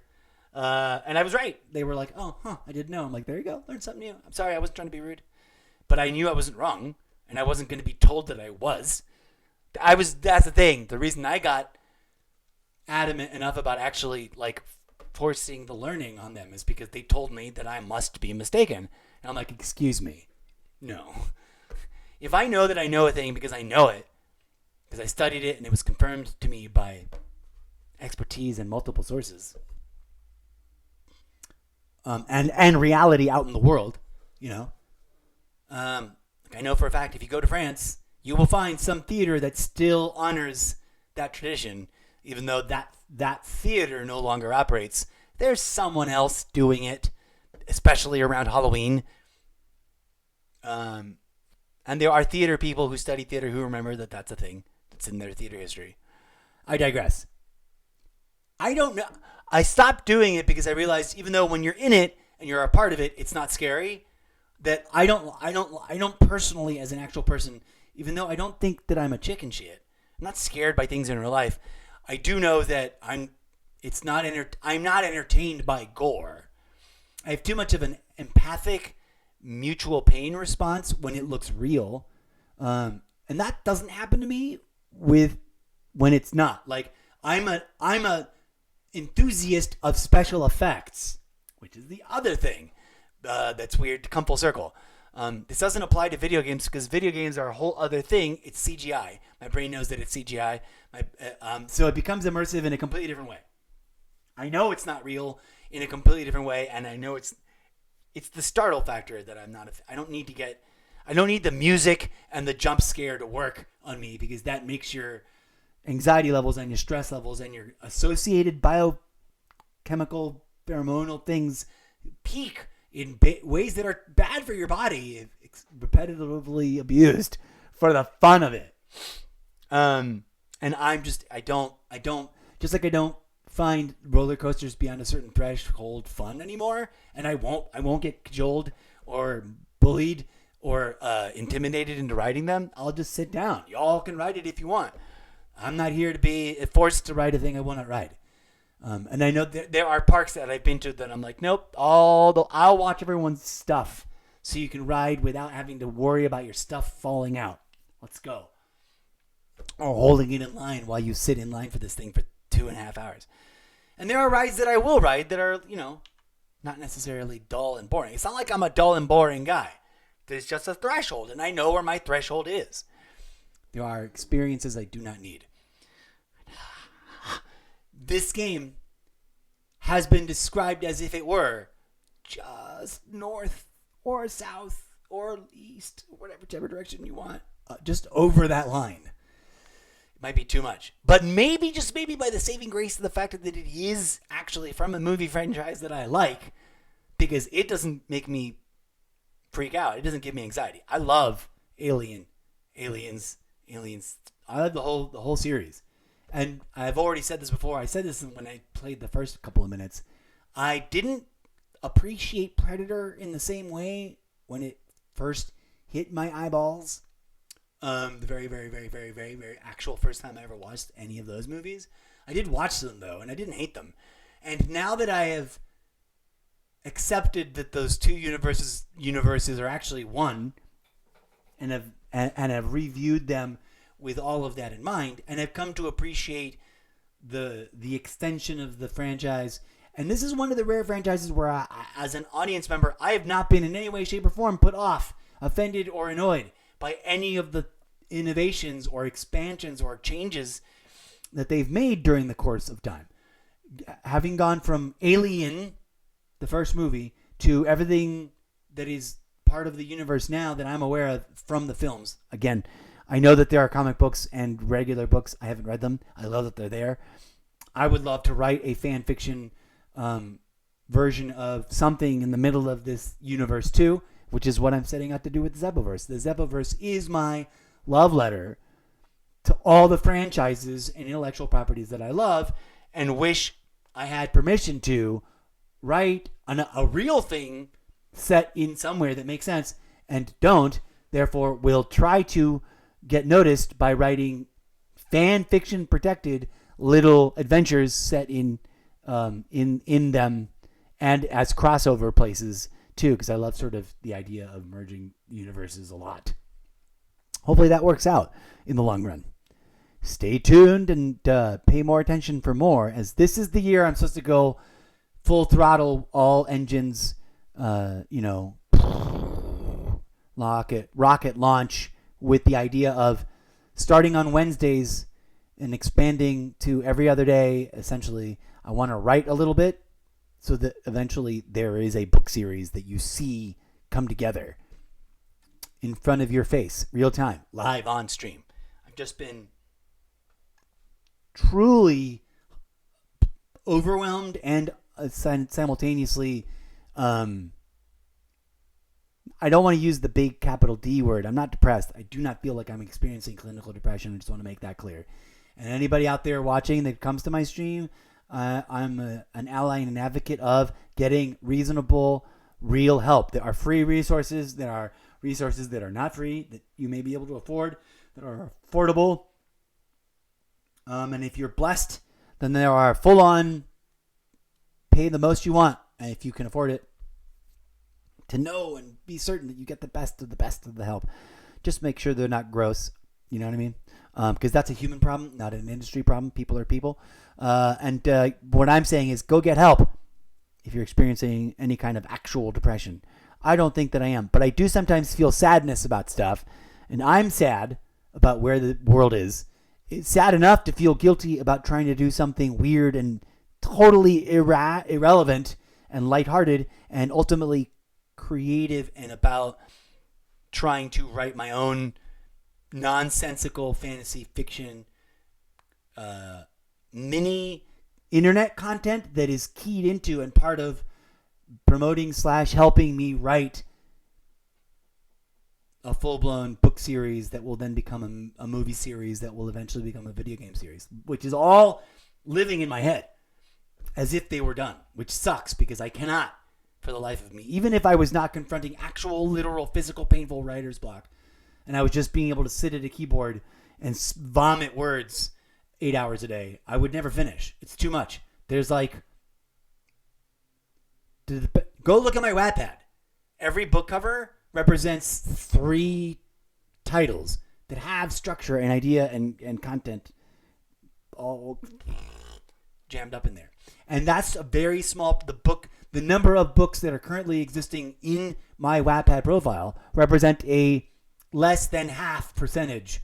I don't know exactly what. I would have to finish reviewing the ones I've written and the ones that I've started just jotting things down about and the ones that I haven't, so that I can be like, okay, I've jotted, I think, everything down, at least like a rough working title and a log line. That's an ongoing process. And they've been jammed in my head and evolving since I first asked myself, what do I want to do in this universe? And the answer came back, create stuff with other people in a collaborative, experimental way. And I said, okay, I don't know how to do that. I better go to school and learn how to do that. And that was 1,000 years ago. Anyway. Whoa. How are we not on the... This game intimidates me, but also it's part of the universe that I live in. Here we go. Let's go. We're done with this. Thank you for watching. Over here. Oh, I wanted to double check something, which is why we switched to the iPad, and then I got sidetracked. We asked about Theater Guignol. We asked about This is Elder Scrolls stuff. I don't remember if that's stuff that I wanted to revisit, which is why I kept it up, or I was just lazy. Oh, we asked how many hours. What was the other question? Oh, that's here. Let's just back in the store. Let's go to the game store. Let's look up.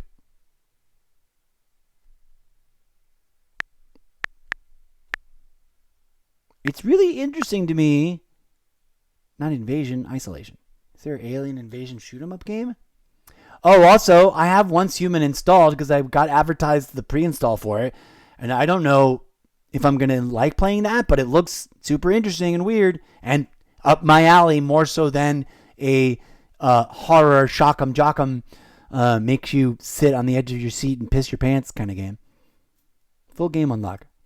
2 missions free, play 1 mission and 2 for free, then unlock the complete game and all DLC. Well, this is the better priced option. Remember, I broke it down earlier? Oh, now I'm getting the hunger pangs. Earlier, at the top of this stream, I was like, it depends on how gross and or how scary it is. And it also depends, since I basically have access to it on 2 different platforms, which I usually don't. It's either one or the other. And then when I do, I'm like, does it cross connect? This is just a solo experience. One thing I was maybe hoping, I was like, is this the game that does what I've always wanted? Which is also add a basic Call of Duty style multiplayer? It did not. And I was like, oh my god, wouldn't it be awesome if they did? There were different xenomorph pilot operators that you could pick from as a player, as team bad guys, and then a bunch of different humans in the cast of team good guys. But then effectively it worked like Call of Duty Warzone and Call of Duty insert whichever effing game multiplayer. I guess Black Ops 6 as the current most active example. Not to say that they would have to copy it exactly, their own version of that, but to have those elements. I don't understand why game developers aren't doing that. Other game developers that are not Call of Duty. Like, if I had been sitting at the table of people and was like chief vision of development or whatever high enough on the totem pole boss, job boss title I would need to have to be able to go, this is what I think we should do, guys. To pitch it to whoever the ultimate decider is.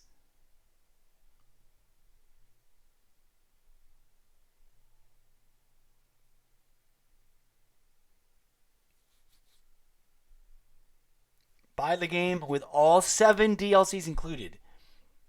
Okay, so at a price point comparison, it is undeniable.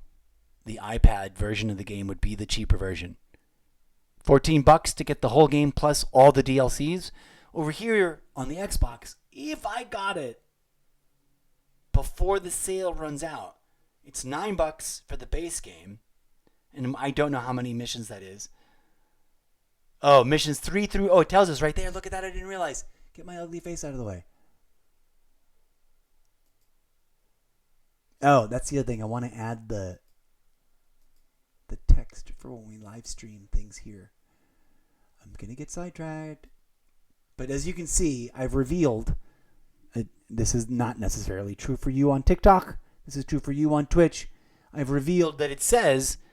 in-app purchase, full game, missions 3 through 19,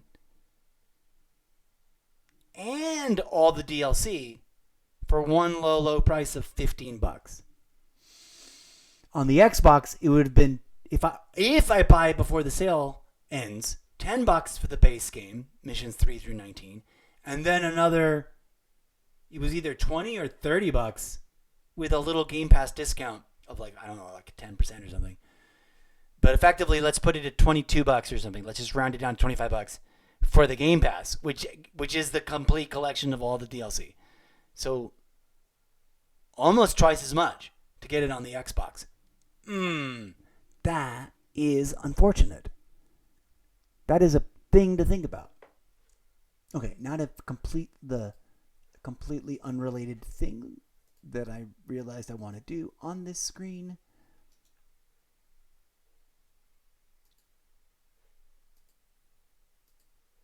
Okay, that gives me, that's some food for thought, as the old saying goes. That does lead me to decide maybe I need to do something else.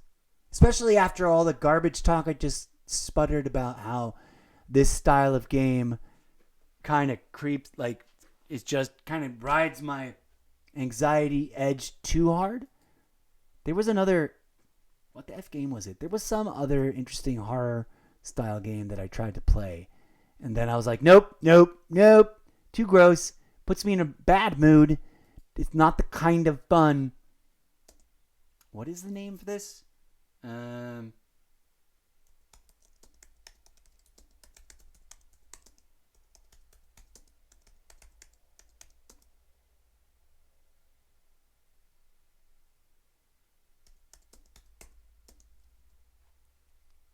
Okay. Now, lock that in place. Now I can do that. Boop. Boop. Oh, wait. Hold on. Darn it. This one didn't move to center. There we go. And this one, we need to move this. The other one. I hate it when I talk myself into that situation of thinking, well, I guess that means I really shouldn't even be playing this right now. Because essentially all I've done is talk myself into a corner of like, well, odds are, statistically now, I know myself well enough to know that odds are I'm probably not going to play this game. I'm probably not going to keep it. My review is, it looks awesome. The idea of it is tantalizing and sounds awesome. I've had the iPad version installed for a really long time. And I've been eyeballing the Xbox version also for a really long time. And as you've seen live in real time, just trying to get through the onboarding, because clearly the tutorial stuff is not done yet. I don't even know how to equip a weapon. I don't know how to craft. All of it is giving me anxiety. I can tell the game is already preconditioning you. The way the lights work, the way the sound is working, which, by the way, I'm not complaining about. It's genius. I think that the negative critiques may have some validity. I can see a place where that gets too repetitive and therefore either no longer effective or exhausting because it continues to be effective, but it's happening a lot. And I'm scared of both of those outcomes.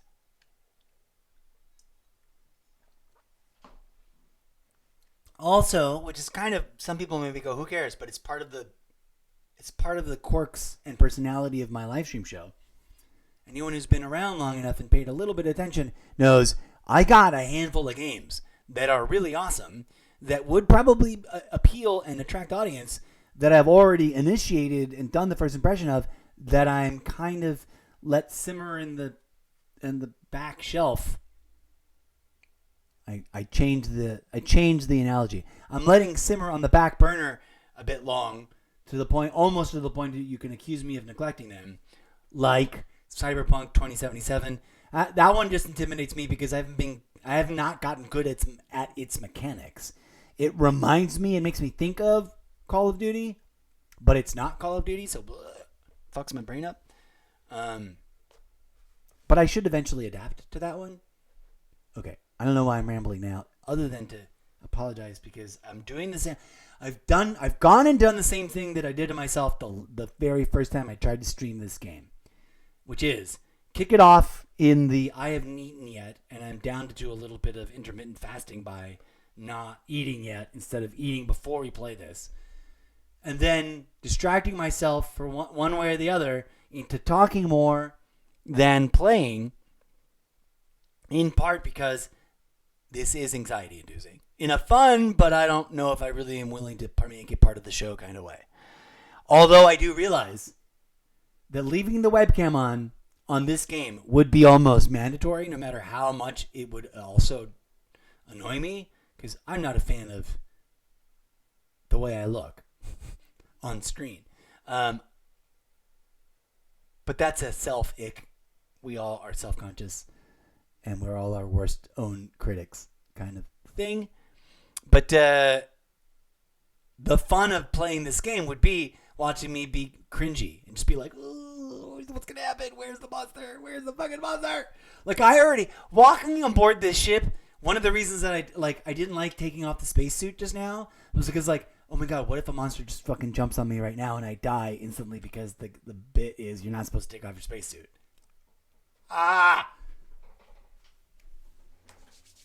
Okay. This is all me trying to psych myself up to get back into it. Let's go. I got to get into this. I got to ignore the fear factor and the alternate game FOMO factor. I know I need to get back into Call of Duty on a regular daily basis. I feel guilty for the time away from it, but also I needed it. All right, for reals. Here we go. Well, this challenge is going to keep me going, probably. Did you see that? I've made it 3% of the way through with the game without dying. I'm going to laugh. Let's find out where the end of this thing is. I thought there was going to be more of a... The briefing didn't go the way I expected, and we're suddenly already on board already. It's way sooner than I expected. And this is the part where now you're just... if this were a movie... You'd just be sitting on the edge of your seat, chomping on popcorn, waiting to see when the monster reveals itself. And if it reveals itself in a, ooh, what the fuck was that? Spooky noise and blurry image kind of way. Or in the, oh shit, somebody's gone. Someone's now been disappeared in front of our eyes kind of way. Blah. Since I'm alone, it's probably going to be a creepy, where the fuck is it? It's making noises and I can't see it kind of way. Which... I don't know which is worse. Oh, there's the challenge back. Alien Isolation. Voices of Sevastopol. I've made it 3% of the game. Without dying yet. But this is the kind of game that is explicitly about probably dying a lot. Until you figure out your way past it. Which is exhausting to me. Which ironically is exactly what Call of Duty is. But it's different somehow. Because each death isn't in a wah-wah. Now you got to start over. It's more of a quick get back in the game.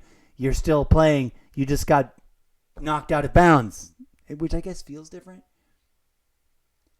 Oh, collect 100 archive logs. That's a different thing. I didn't finish reading that before. Have I collected an archive log? I guess the original briefing counts as one. I don't know. All right. I'm going to stop stalling.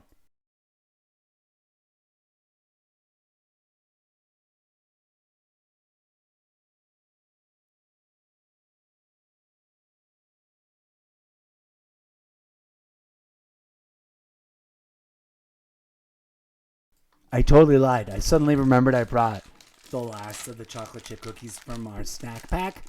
that we took to the museum yesterday. That's why I was off. By the way, I'm also super keenly aware that my sibling and I proposed on stream that we would try to play that fun couch co-op game, not the new one that just came out.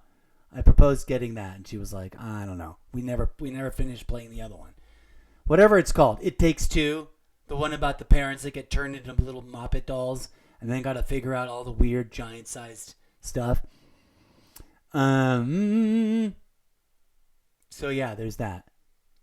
Oh, is the weird sci-fi new crossover one the one? I also was having a conversation with my sister who plays a Switch, and I was like, I remembered that I had forgotten that I remembered and forgotten that there's a game that's new on Switch that I thought you should look into, because we're looking for a game that all three of us can play, and maybe it's that new fucking couch co-op one, which she could probably also play with our other brother, if it's the trifecta of platforms. Anyways, sorry.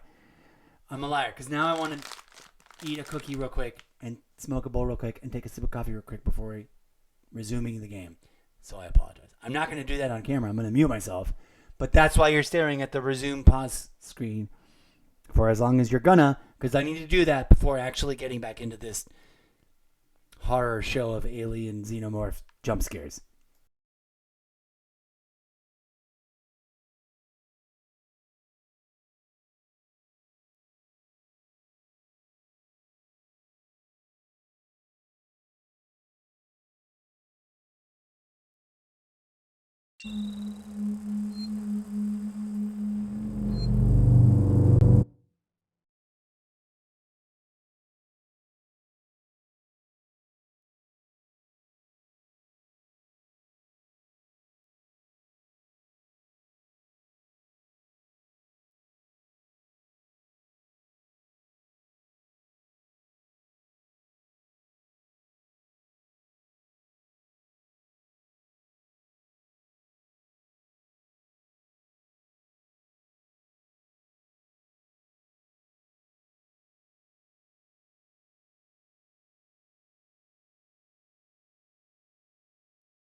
For the record, I'm an enthusiast of loot and the act of looting things. So in this game, I'm already like, give me more loot. More lootable stuff, more boxes. There's so many boxes laying around. How come 2 out of the 50 of them aren't lootable things? I just found a piece of junk on top of a box, which I guess is the way they're going to do it here. Okay, here we go.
Like that kind of shit. like that. I'm sorry. I wish I had the camera on, but I was literally smoking a bowl, and it startled the shit out of me, and it hurt because I coughed. I'm glad you didn't see it.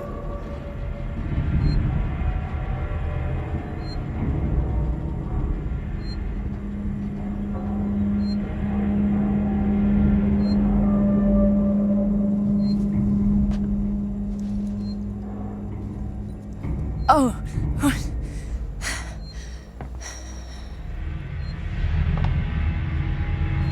Warning.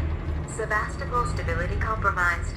Proceed to the nearest partial checkpoint and stand by while orbital stabilizers realign.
Came back and dealt with the fire starters that I knew was there because I saw that there's a fire. That means I know this game. If I walk up to it, something scary is going to happen right now. Anyways, I could have sworn I was like, this has to be a little bonus. I don't want to miss out. It's not. I'm mad.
Okay, so interesting about it, backstory. Decommissioning. I'm not going to read stuff because talking and drinking just trashes my voice, but read along with me in a fun sci-fi action adventure voice in your mind.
I'm gonna guess that you're supposed to deal with that, and that it's one of those like built-in failure points where I'm never going to successfully, even if I go back now in the save and go back to the save point and be like, okay, we're gonna run that again. I bet you I still don't make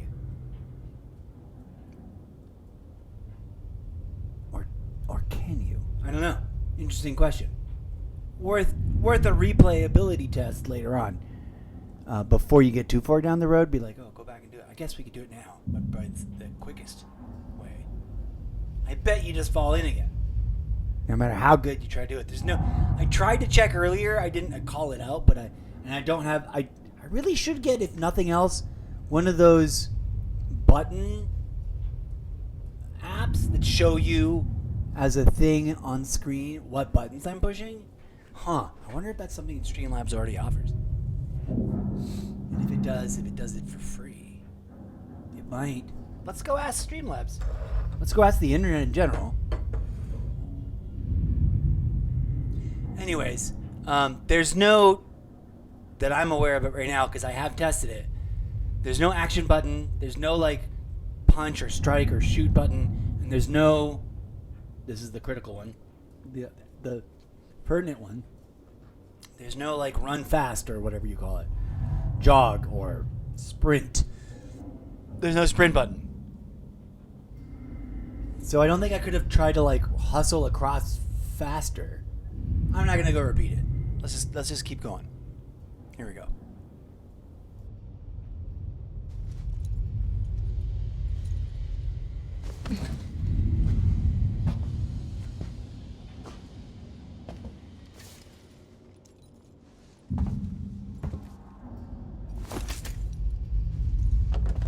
This'll help.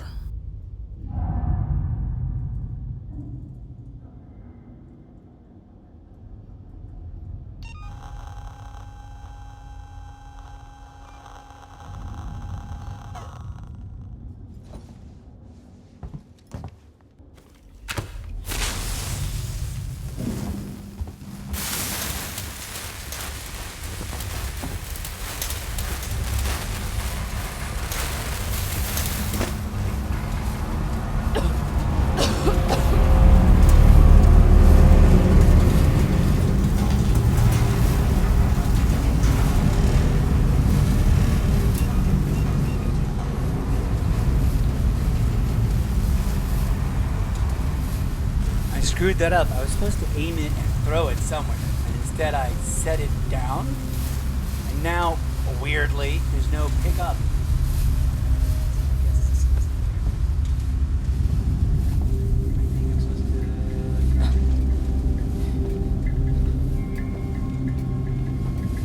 Kinda wish I'd kept it.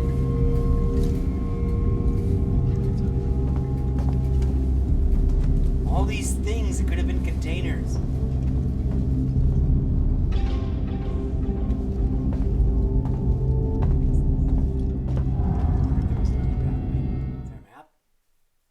Okay, yay, I chose the right place. You can tell, because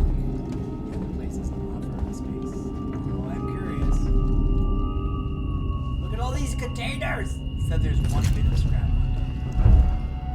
Do not know how to craft. It isn't there.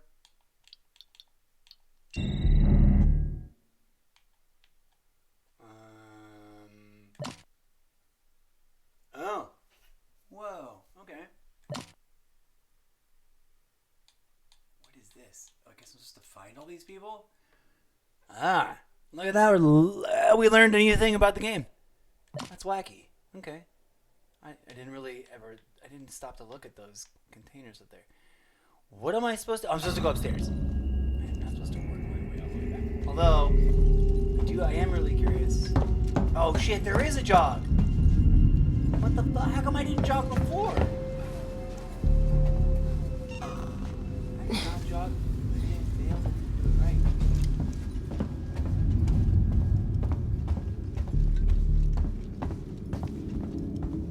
Is this the way of the game, or is this a different thing?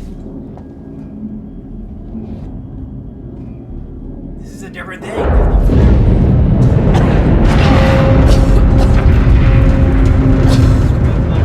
Yes! There are actual games. Good.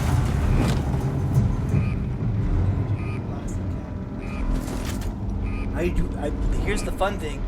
I've been collecting this stuff because I am a collector of stuff in any video game. Where's the stuff? Where's the junk I'm supposed to find? To either sell it or craft it or both or whatever. I'm into that. But I don't know how I'm supposed to... There's no... Switch floor. Switch floors. Maybe upstairs? Maybe I'm supposed to find a thing. Arrivals and departures. Wait. Free shipping, arrivals and departures. What is this exclamation point? That's new. Legend. Point of interest. Point of interest what?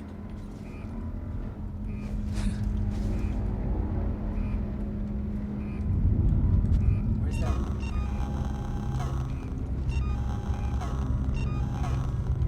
The point of interest. The fact that I found this junk.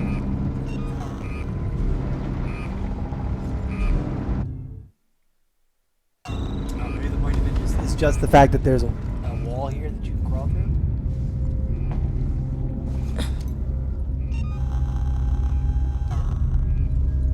That's some sort of scanner system?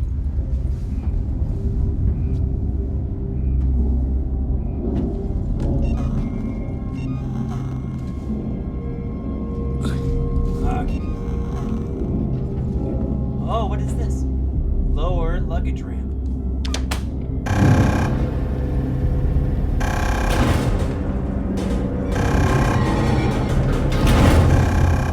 Oh, fun. Neat. Point of interest indeed, friends. Okay. I'm gonna... I muted myself early.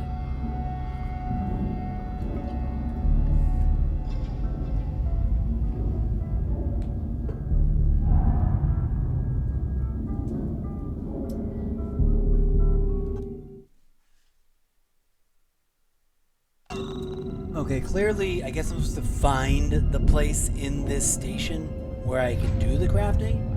Because I've been collecting stuff, but I don't have a way to open an inventory. Part of me wants to go all the way back to the beginning of the game. Oh, I can't now because I fell down that hole to the save file point. Part of me wants to restart the game to see if I can survive that jump without falling. Part of me does not care and wants to just climb up here. We're just gonna push forward. I'm gonna give myself a little privacy for a second. Is that music? Why is there music? Interesting.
Anyone here?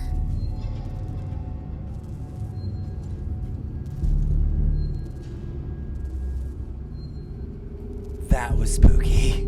Just the way she whispered it, it was great. It was, ah.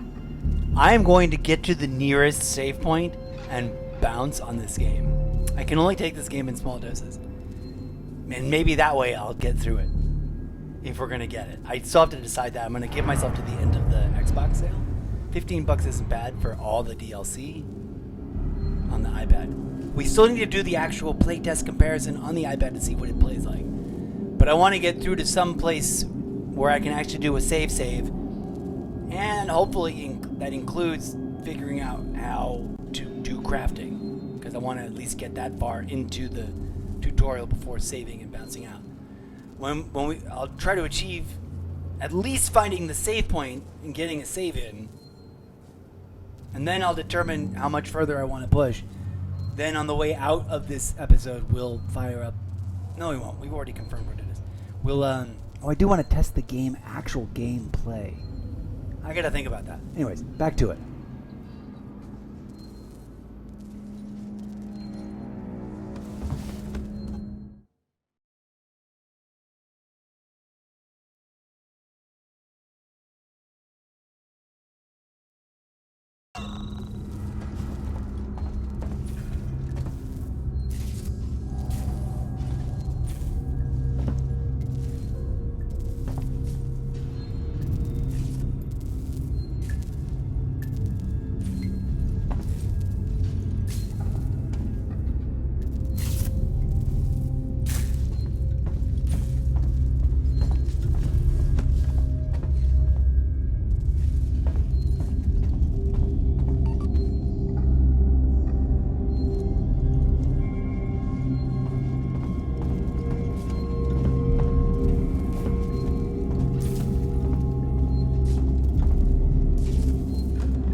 anything here work?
What happened?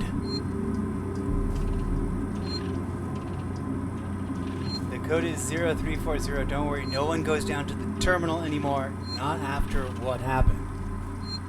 Also, we're out of meds and on water, so you're going to need to get some. It's your turn. Maybe I'll teach you to take care of our stuff in future, Anna. Is this... Now, obviously, as is the typical setup in an Aliens movie, our protagonist has arrived in a place that, above and beyond whatever else may have been going on, in terms of regular standard human behavior, politics, and love, lust, and betrayal, and all that, there was also the introduction of a xenomorph in some stage of its cycle or another, and it has either begun to or has completely dominated the environment, the space, the building, the colony, the whatever, the outpost, the spaceship, the whatever. Where are we? Are we inside a... We're in some sort of big giant mega structure spaceship. Station. We're in a space station. Any hoodles. Is everyone already gone? And the monsters are now, as xenomorphs are now roaming around we're hungry, don't know what to do next, and one of us has yet to transform into a queen, or is there a queen already? Did they invade and produce a queen and also capture all the people so that the queen can produce the eggs? Where are they? Because I'm very familiar with the alien xenomorph life cycle as it has been depicted.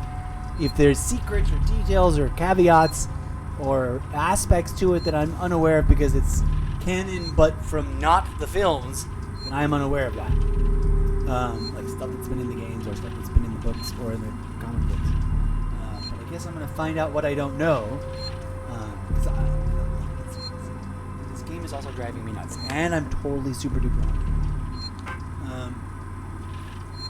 Let's finish reading these things and see if then it'll let me save. And then I don't want to go anywhere else. That's enough. Edge of my seat. There's going to be a monster to literally do the one thing I think would be the most horrific way to go, which is either impregnate you to then die from giving birth of it, or rip your spine out of your spine from the base of your spine to your skull. Which movie? That's the one where there's a guy that's like a perfect Shaggy. He may or may not have gone on to play Shaggy. If it's that guy, I'm gonna laugh. But he's I think, a ex-con or a con or a person in jail that's being transported like a prisoner, and he's about everything, and they're being hunted by. Oh, this must be Predator, not xenomorphs. But whatever, they're kissing cousins. Yeah. I need to step away and eat food. And to anybody who's watching this and is thinking to themselves, that was horrible. Why did you... This is just what's happening and how it comes out. I will either come back next. Don't forget, in my branding is literally the phrase, chaos, variety, chaos. So, please be advised. I'm about to read all these things, save out of the game, pause so I can go ingest food, because I haven't eaten yet today. Which will sound crazy to some people. It sounds crazy to me. I also have not been up since... I woke up very, very late in the day. So don't worry too much about it. And then after that, and a bit of a thinky think, I'm going to ask my intuition, what should I come back to? And it may be this. We may pick up right here where we left off after having read this. Caveat, I may get seduced into pushing a little further than just this, but I'm going to try not to because I am getting the hunger vapors. I am hungry and should tend to it before I get cranky. And I may come back to Call of Duty. I may come back to Oblivion Remastered. I may come back to Assassin's Creed Shadows, which I'm also desperately FOMOing missing right now. So, deal with it. That is part of the chaos variety. Let's read these things together in silence with funny voices in our head.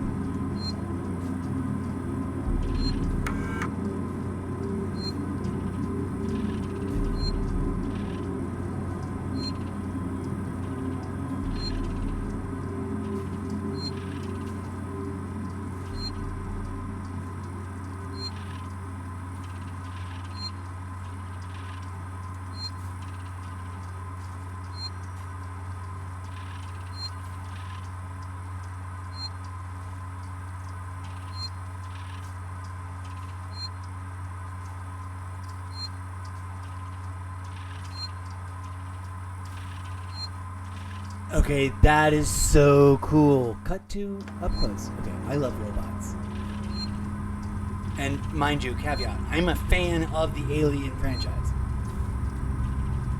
For many reasons, not the least of which is that one of the most interesting, fascinating, creative, just nightmare fuel, yet completely like that doesn't exist, and we don't have to worry about it existing unless some psychopath goes out of their way to try to make it.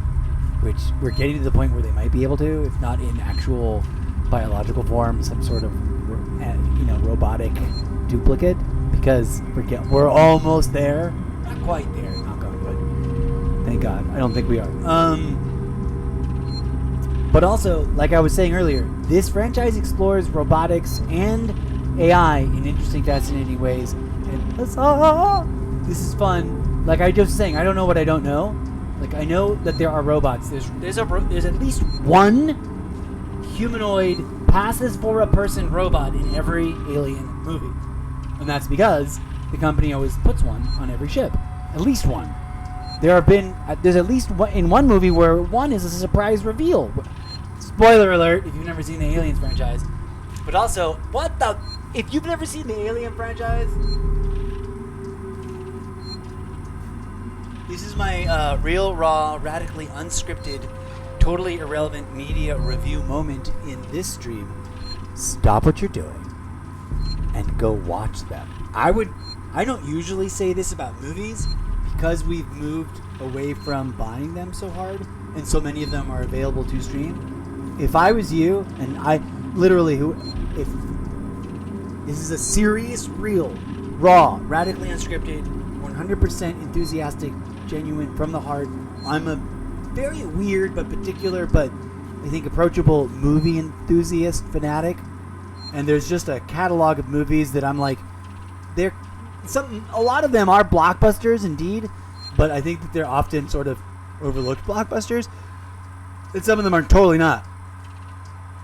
And for better or worse, judge me, F you, or agree with me, rock on, let me know. Either way, let's make content about it without it getting too edgelordy.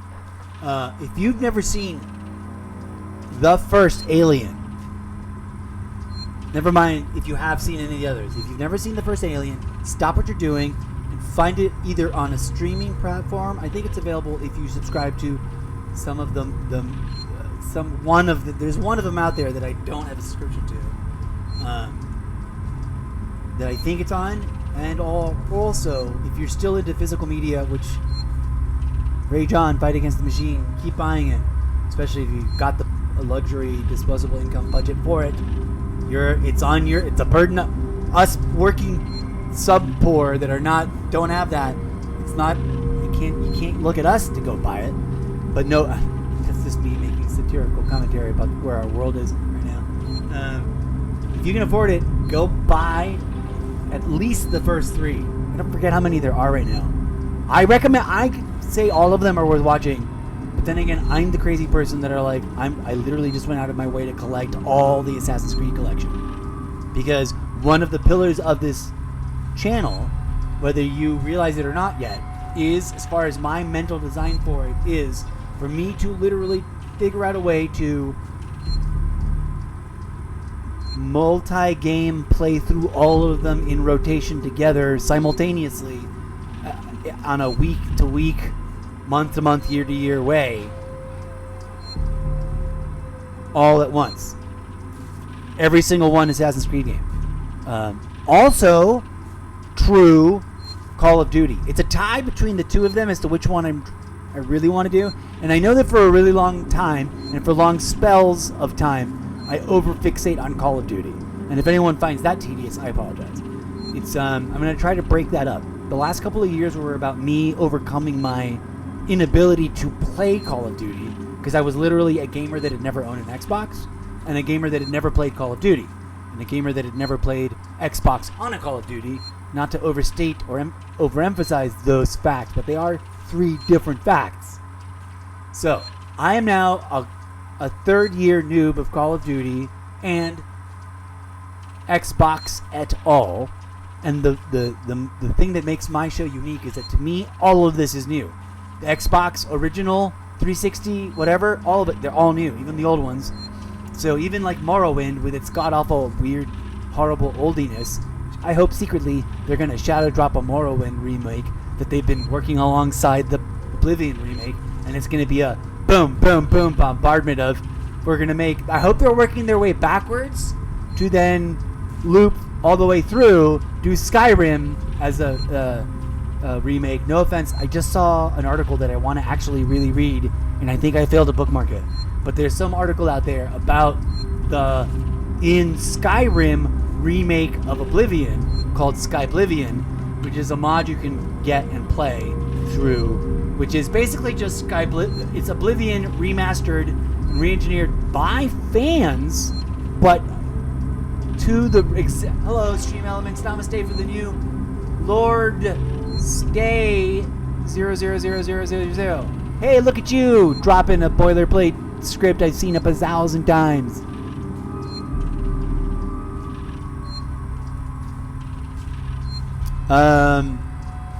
Thanks, I guess.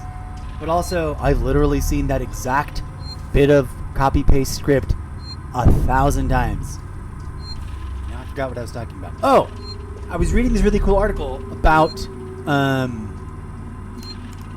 Skyblivion and how the people at Skyblivion were appreciated by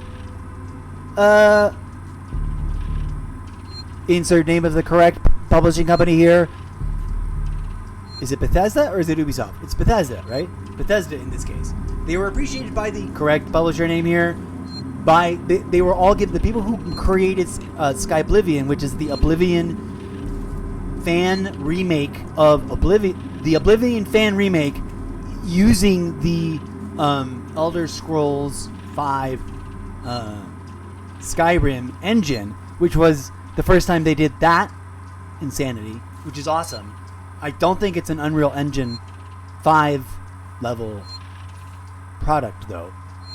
I need to go find a really good, like, smart, in-depth, not clickbait article about Skyrim and its engine and why they can do mods the way they can do. That people could do complete, like, one individual with the time and the knowledge and the wherewithal and the motivation can and have in the past. I hope, by the way, if there is someone, an actual person with eyeballs behind Lord's, is it Lord Stays 00000? I hope you're reading what my chatbots are dropping, because those are written for you. Can you see them? I'm gonna activate my chat. Where's my chat box here? Why is there an extra alert box? That's the regular one.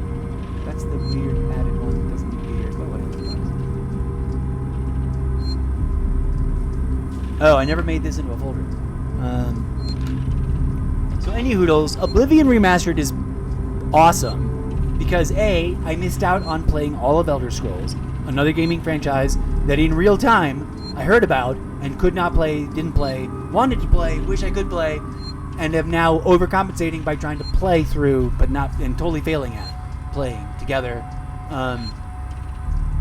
in rotation with each other, as I keep talking about, as if, hold on, let me do this correctly, do a folder.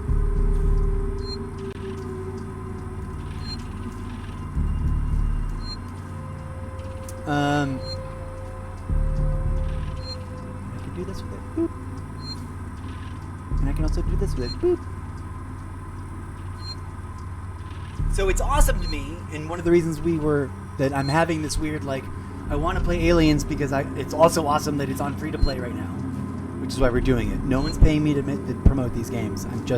It's another game that is on my list of, like, oh, they made a bunch of games about aliens? Damn, I want to play those. Also, being on the corkboard, the Terminator games that are in the marketplace, I really desperately want to play, even though they've got mixed reviews. And one of them is applauded as the best fan service video game of any franchise ever made. That it's that good. I forget which. The other one is often called not a very good game, mediocre at best, or complete and total trash. I forget which is which, but I want to play them both because I'm a huge Terminator fan in terms of the movies, and I'm making up for all the games of any kind from any franchise that I missed out. Alien Isolation one-shot rare achievement, complete the game without dying. Oh, I don't have 3% done of that. That was 3% of the other thing of like finding the logs. So I just didn't, I assumed it was the same achievement and didn't read the achievement. And then the second time that I saw it, I thought I was looking at something completely other, and I was looking at the same achievement again, which I had confused for this one. And you guys aren't even seeing it, so here, come look at it. Oh, it went away. Gosh darn it. This thing with the achievements. Okay, I need to eat something. We were reading this, which set me off. One of the reasons I love the original film franchise as an idea, as a concept, as a thing, as a property in science fiction is because I am a huge robot enthusiast, and this franchise is so interestingly, like, I hate to say it, but inclusive of cybernetics and AI and robotics.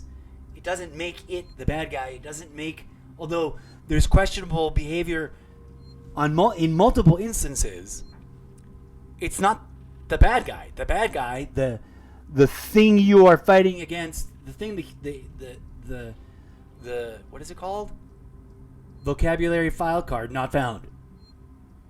The antagonist, vocabulary file card, finally found. The antagonist in the story is, of course, the xenomorph, but it's just trying to be its own. It's just trying to be what it is. And that's what I love about aliens. They're not demons from hell. They're just top-line predators from an ecological ecosphere that humans did not evolve in, and therefore are not prepared to cope with, except with extreme prejudicial violence, right? Like, it's a fascinating bit of sci-fi. It's one of the plausible, other than the fact that, then there's a whole question of where do the aliens come from, and is it really that what's-his-name engineered them, in terms of what we see in the post-prequels, or whatever, the Prometheus side series. I don't know, are those prequels, are those postquels, what are they? I don't know, I'm an idiot, I haven't done the research, but I love them, and I love that whatever's going on, whether they happen before the original Alien movie or they're happening after, that robot is, I think they happen way after, right? That robot is doing something that is the thing that's wrong with man. It's like you're taking it into your own hands to just make them the most powerful and most destructive they could possibly be. You've made them living bioweapons. Why? It's because it doesn't affect me. At least I believe. Until it's gonna backfire. I mean, if I was involved in that development team, I'd be like, at some point down the line, guys, we need to make this character suffer at the hands of his own creations, the new and enhanced, crazy, super person-like, human-like xenomorphs that he's created. In the insert name of the name of that movie here, where sexy British guy plays himself plays two different characters and acts against himself and teaches himself to play what I can only presume is the robot carved human bone flute, which no one talks about. Am I wrong? I wish I could pop up that meme. If this was a TikTok video that I'd prepared, I'd be like, bloop, and the background would be insert name of actor looking all weird and robotic and sexy against himself, teaching me how he does the thing where he's like, I blow and I'll play the things. You know what I'm talking about? Is that Prometheus, or is that one of the other ones that's part of that whole new batch of movies? I love that one. That one's mind-boggling because he literally, the bad guy, that's the first time we've had a bad guy in the universe. Not counting, I guess technically if you count the Predators as not as an appendage or an asterisk or a sort of crossover, but rather let's just retcon it. It's always been part of the same universe. They've always been somehow mysteriously interconnected. they hunt like the predators have for evolutionarily speaking a significant amount of time been themselves utilizing, to not put too much weight on the term, let's not say breeding, because back in the day someone said there's a crossover, and I said what? And I'm like, yeah, it turns out the predators breed the aliens to hunt humans, then that's what why there's aliens in the first place. And I was like, whoa, that's brilliant, because we haven't seen any predators in any of the aliens movies, and vice versa, until whichever the first crossover one was. But the Prometheus side stuff sort of retcons that, or at least takes it over. And again, I'm not sure if they're supposed to be happening before. I should look at a map of the actual timeline of the whole Alien Predator Prometheus universe. I love that there are monolithic giant people things that are scary and mysterious and are presumably no longer around, at least not locally, not anywhere around here that we are encountering them. Maybe they're being secretive in their observations of what people / predators / xenomorphs all do together. But it's an interesting trifecta with like sort of not created by an invisible rhetorical deity god being, but by some really tall fleshy people that had journeyed through their own evolutionary journey of like, here's what we're doing. So this is all fascinating to me. And again, one of the main reasons, I'm just over explaining, I want to play this game, and I've tried playing some of the others. You may recall, if you're an old, a recent viewer to the show, I not too long ago played an Xbox Alien that's on Game Pass that I kind of sort of didn't like very much because it's not turn-based, at least, thank God. But although it's awesome and design-wise, the audio and the elements are very on point, very on brand for Aliens. It's an isometric top-down kind of game, and my brain don't like those. I want to play Diablo, but I can't play Diablo because after a certain amount of time, I start having this weird brain exhaustion headache, and then everything turns inside out. Like all the elevation effects go wonky inside out because of it's an illusion, right? The illusion inverts on itself, and then that just makes me feel nausea and ill and pukey, but not enough to stop playing because I still want to keep playing. So it's a terrible thing. SimCity, regular SimCity forever ago is the first game that I ever experienced it in. I played that game hard, especially back in my college days. On weekends when I was done with all my homework, I would be like, between now and when I need to sleep before Monday class, I'm just going to play this as much as humanly possible and run it when I take a break. I would leave that SimCity running after some hard save to like see what would happen. And then if it fucked up and blew up and burned to the ground, I would roll it back. And then if it didn't, I would resave and then like push and explore and build and whatever. Anyways. Oh, and the same thing would happen with whatever version of Sid Meier's Civilization. The first version of that I played also would, because it does the same thing. It's an isometric fixed camera thing. For whatever reason, the iPad version of the last iteration of the game doesn't do it, because it does less of the fake slopes, and it's more of you're just kind of looking at this from this fixed angle. But I digress. This is the other Aliens game that I really wanted to play, and one of the things I'm glad about that it's not turn-based. That would have pissed me off so bad. And it's not isometric fixed camera view.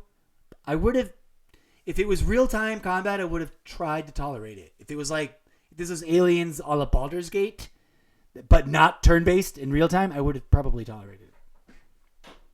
Despite the fact, if it was like Diablo-style Aliens, I would have tried to. But I really, really, really, really do not like that. Because play it long enough, and it varies according to my brain chemistry and the game itself somehow. But I recently installed an older version of Diablo because I was like, oh, that'll be fun, and it's free and it's on Game Pass. Let's play it, because I'm already like not up to date with the newest version of the new Diablo, and I haven't been playing it. And if I were to play it, I'd only be able to play the base game because the new expansion is like, I'm not going to buy that.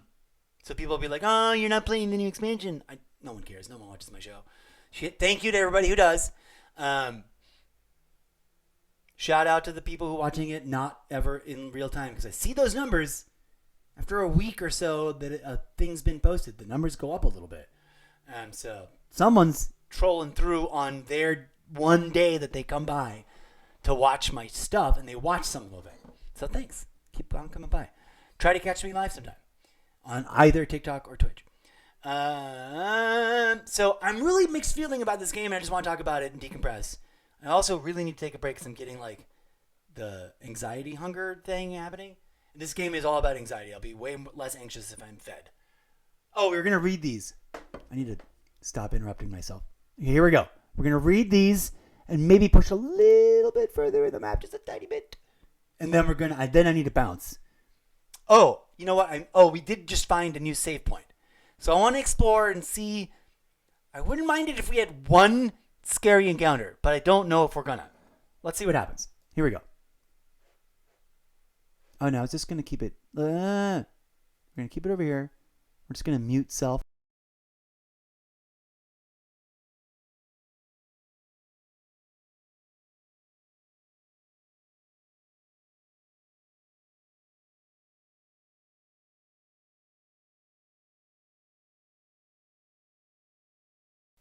Hold on, both my chat boxes are all wrong, so let me just fix those real quick. Hang on. Here we go. Chat box, over here on the top. You can't see it anymore. I should have fixed it before I cleared out the text. No, that one's okay. Oh, you know what I want to do? I want to move the live overlay a little lower on Twitch side, not on TikTok side. On Twitch side, it's fine. I want this to be a little bit more tucked in the corner. And then the chat box can follow suit, so a little bit more of it is exposed. But also I want to make it the same width as the webcam itself, so the text is easier to read. There we go. That should finish it all up. You can't see the things I just changed. I apologize, especially for you TikTok folks. You guys couldn't see what the F I just changed, so I'm sorry. But that's why I'm staring off over here. Whenever I'm staring off over here, it's because I'm playing the game. I wonder, that's a lot of hours. At least it's not like a 7-hour game. If it was only 7 hours, I wouldn't want to pay the money. That many hours, I'd be like, okay, it's going to be like an anxiety once a month game we play once for many hours as we can put up with, and then we don't play this game for the rest of the month. I might do that. But I'm also always finding ways to fucking talk myself into acquiring more games free or on steep discount. And $9 for the base game is not bad. And then I wouldn't buy the DLC until much, much later.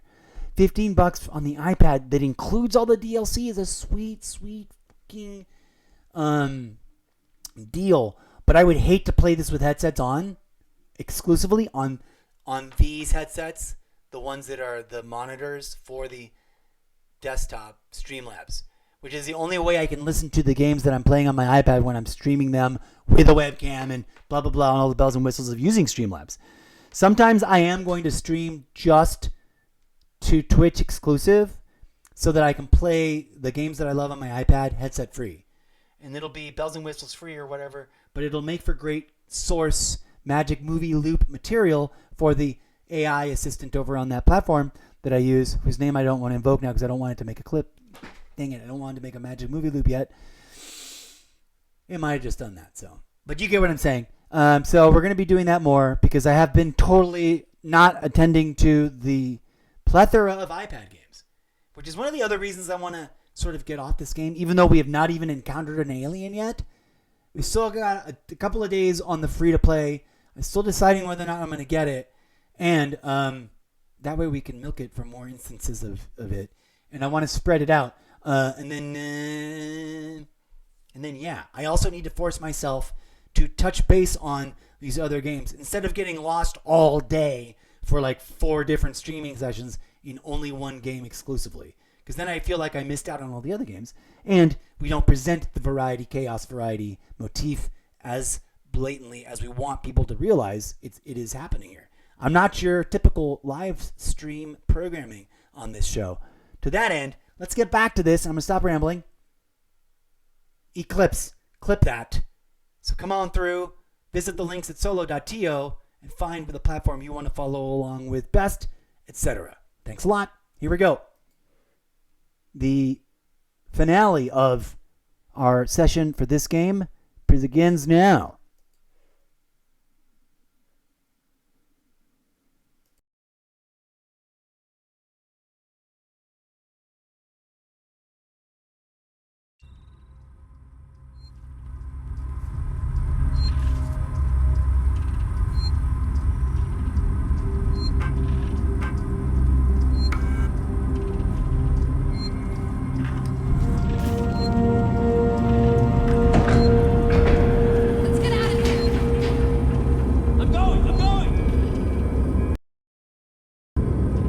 Damn it.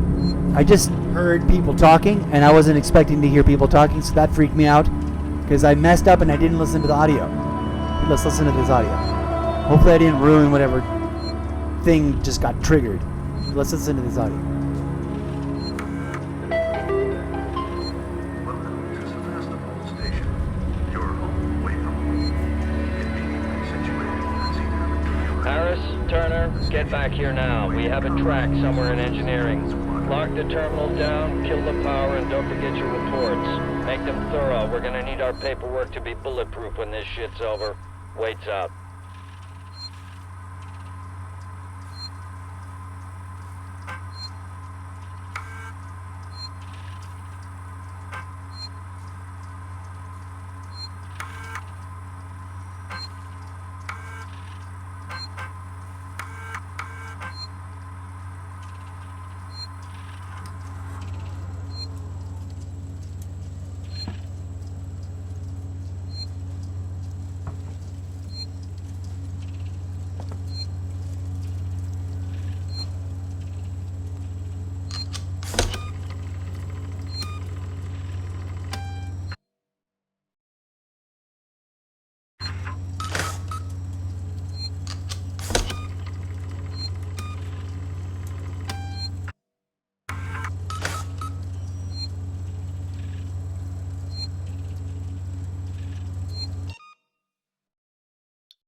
Okay, friends, I've made an executive decision, in part because, I'm realizing that I need to eat.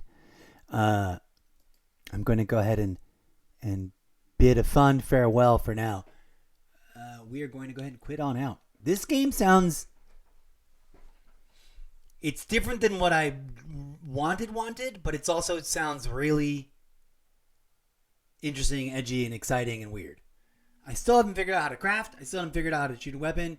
I've also been playing it wrong. Most people have been like, dude, you should have been into it way deeper by now, given how many hours you've been standing around live streaming it. And I understand that. I kind of did that on purpose, folks. But also I always let myself indulge in, I always try to let myself indulge in rambling whenever the rambles come over me, because that's just part of the gimmick of this show for my own creative purposes. Some of those things that and hopefully anything else interesting that the Magic Movie Loop Maker decides to set aside from this live stream is going to go into, somehow or another, the development of a fan fiction fictionalization of my live stream into a retconned backstory part of the universe for the Zeppoverse sci-fi dystopian future action-adventure stories that I'm going to be writing, which will all make sense someday. I know it doesn't really make sense just yet, but thank you for dipping in and participating and watching. Whether you watched for a hot minute live or you watched and scrubbed through the shows in the not too distant future, if this was a disappointment to anyone because I didn't play any further into this particular game, I apologize. I'm also really intimidated by getting too into it, because part of me is like, maybe I shouldn't buy it, because it'll be one of those games that I've bought and then never played. I've got a bunch of games that I've picked up on sale, on discount, which I don't feel bad about, but then I've just never returned to. And although, my show's got a little bit of budget for that, I really should also be curbing some of that behavior. Because there comes a point where you're just buying things to have them on the shelf and not really enjoying them. I need to get through a bunch of games. This seems relatively shorter than some of the other ones, especially some of the other ones that are big, giant, open world RPGs have got several hundred hours worth. And the way I play, if any game says it's got 90 to 120 hours worth of gameplay, I can take that time and double it without even thinking. Because A, I'm going to ramble, and B, I'm going to explore and backtrack and do dumb things that the normal, quote, average gamer probably ain't going to do. Which is one of the reasons why I was a very good quality assurance tester back in the day when I used to work in the industry as in the office, at a publisher, at a desk, getting paid to play 8 hours a day video games. Another theme, another character archetype, a character class, really, because I want a whole bunch of them, to do a whole little drama about like office politics in a video game culture setting, inspired by such things. The idea to want to do it, not what's going to go into it, by such properties as like Free Guy. It's the most recent movie I can think of that I was like, oh wow, I really love this, and it's awesome, and it's an idea that I'm officially kind of jealous I didn't think of hiccups and burps at the same time. Shit. Like, I'm mad at myself in the fun, haha, I'm going to chide myself and maybe cry a little bit about it once, but not really. And then, intonate that as the character flaw or a character, let's just call it a character facet, for the character that would play this in a fictional world where he's really way more upset because he's got way more invested in it. But, like, I'm surprised I didn't come up with an idea like that for myself just yet. Although I have always loved the idea of writing fan fictionalizations of my favorite games, books, and movies as a broad spectrum idea, which is right at the beating heart of what the Zeppoverse project is supposed to be. Please be advised, if someone were to, right now, click through my link to the Wattpad and start reading it, it may very much fail to be very clear that what I just said is part of what is being written or what you're reading on those pages. They'll feel like other projects, but they're supposed to at first, and then it gets woven together into one crazy sci-fi dystopian, this is all happening in the same place? Wait, what? Kind of thing. It doesn't make sense at first, but it will eventually, I hope. Join me on the journey of actually bringing the writing process of staring at the blank page and rambling at a potential audience as a mechanism for hopefully getting the juices to flow up here in the brain so I can actually write it all as part of the live stream day-to-day, week-to-week, month-to-month process. Okay, I bid you a fond farewell. Here's a little Zap-O the Music. Should have been having some of that play earlier. Bye! I'll be back soon.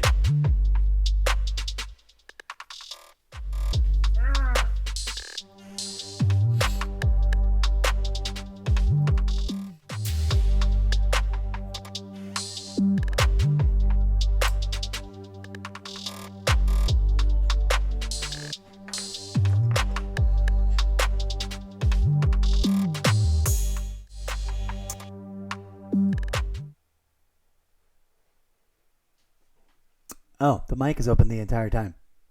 Sorry. Join us in future episodes coming in the coming hours. Wow, that sounded terrible. Forgive me. Erase that. Take 7. Thank you for watching, and please do tune in and join us for more adventures in a chaos variety collection of games. Too many to play all at once, but that I'm trying to play all together all at once. In the following future minutes, hours, days, weeks, months, and if it ever turns profitable, years.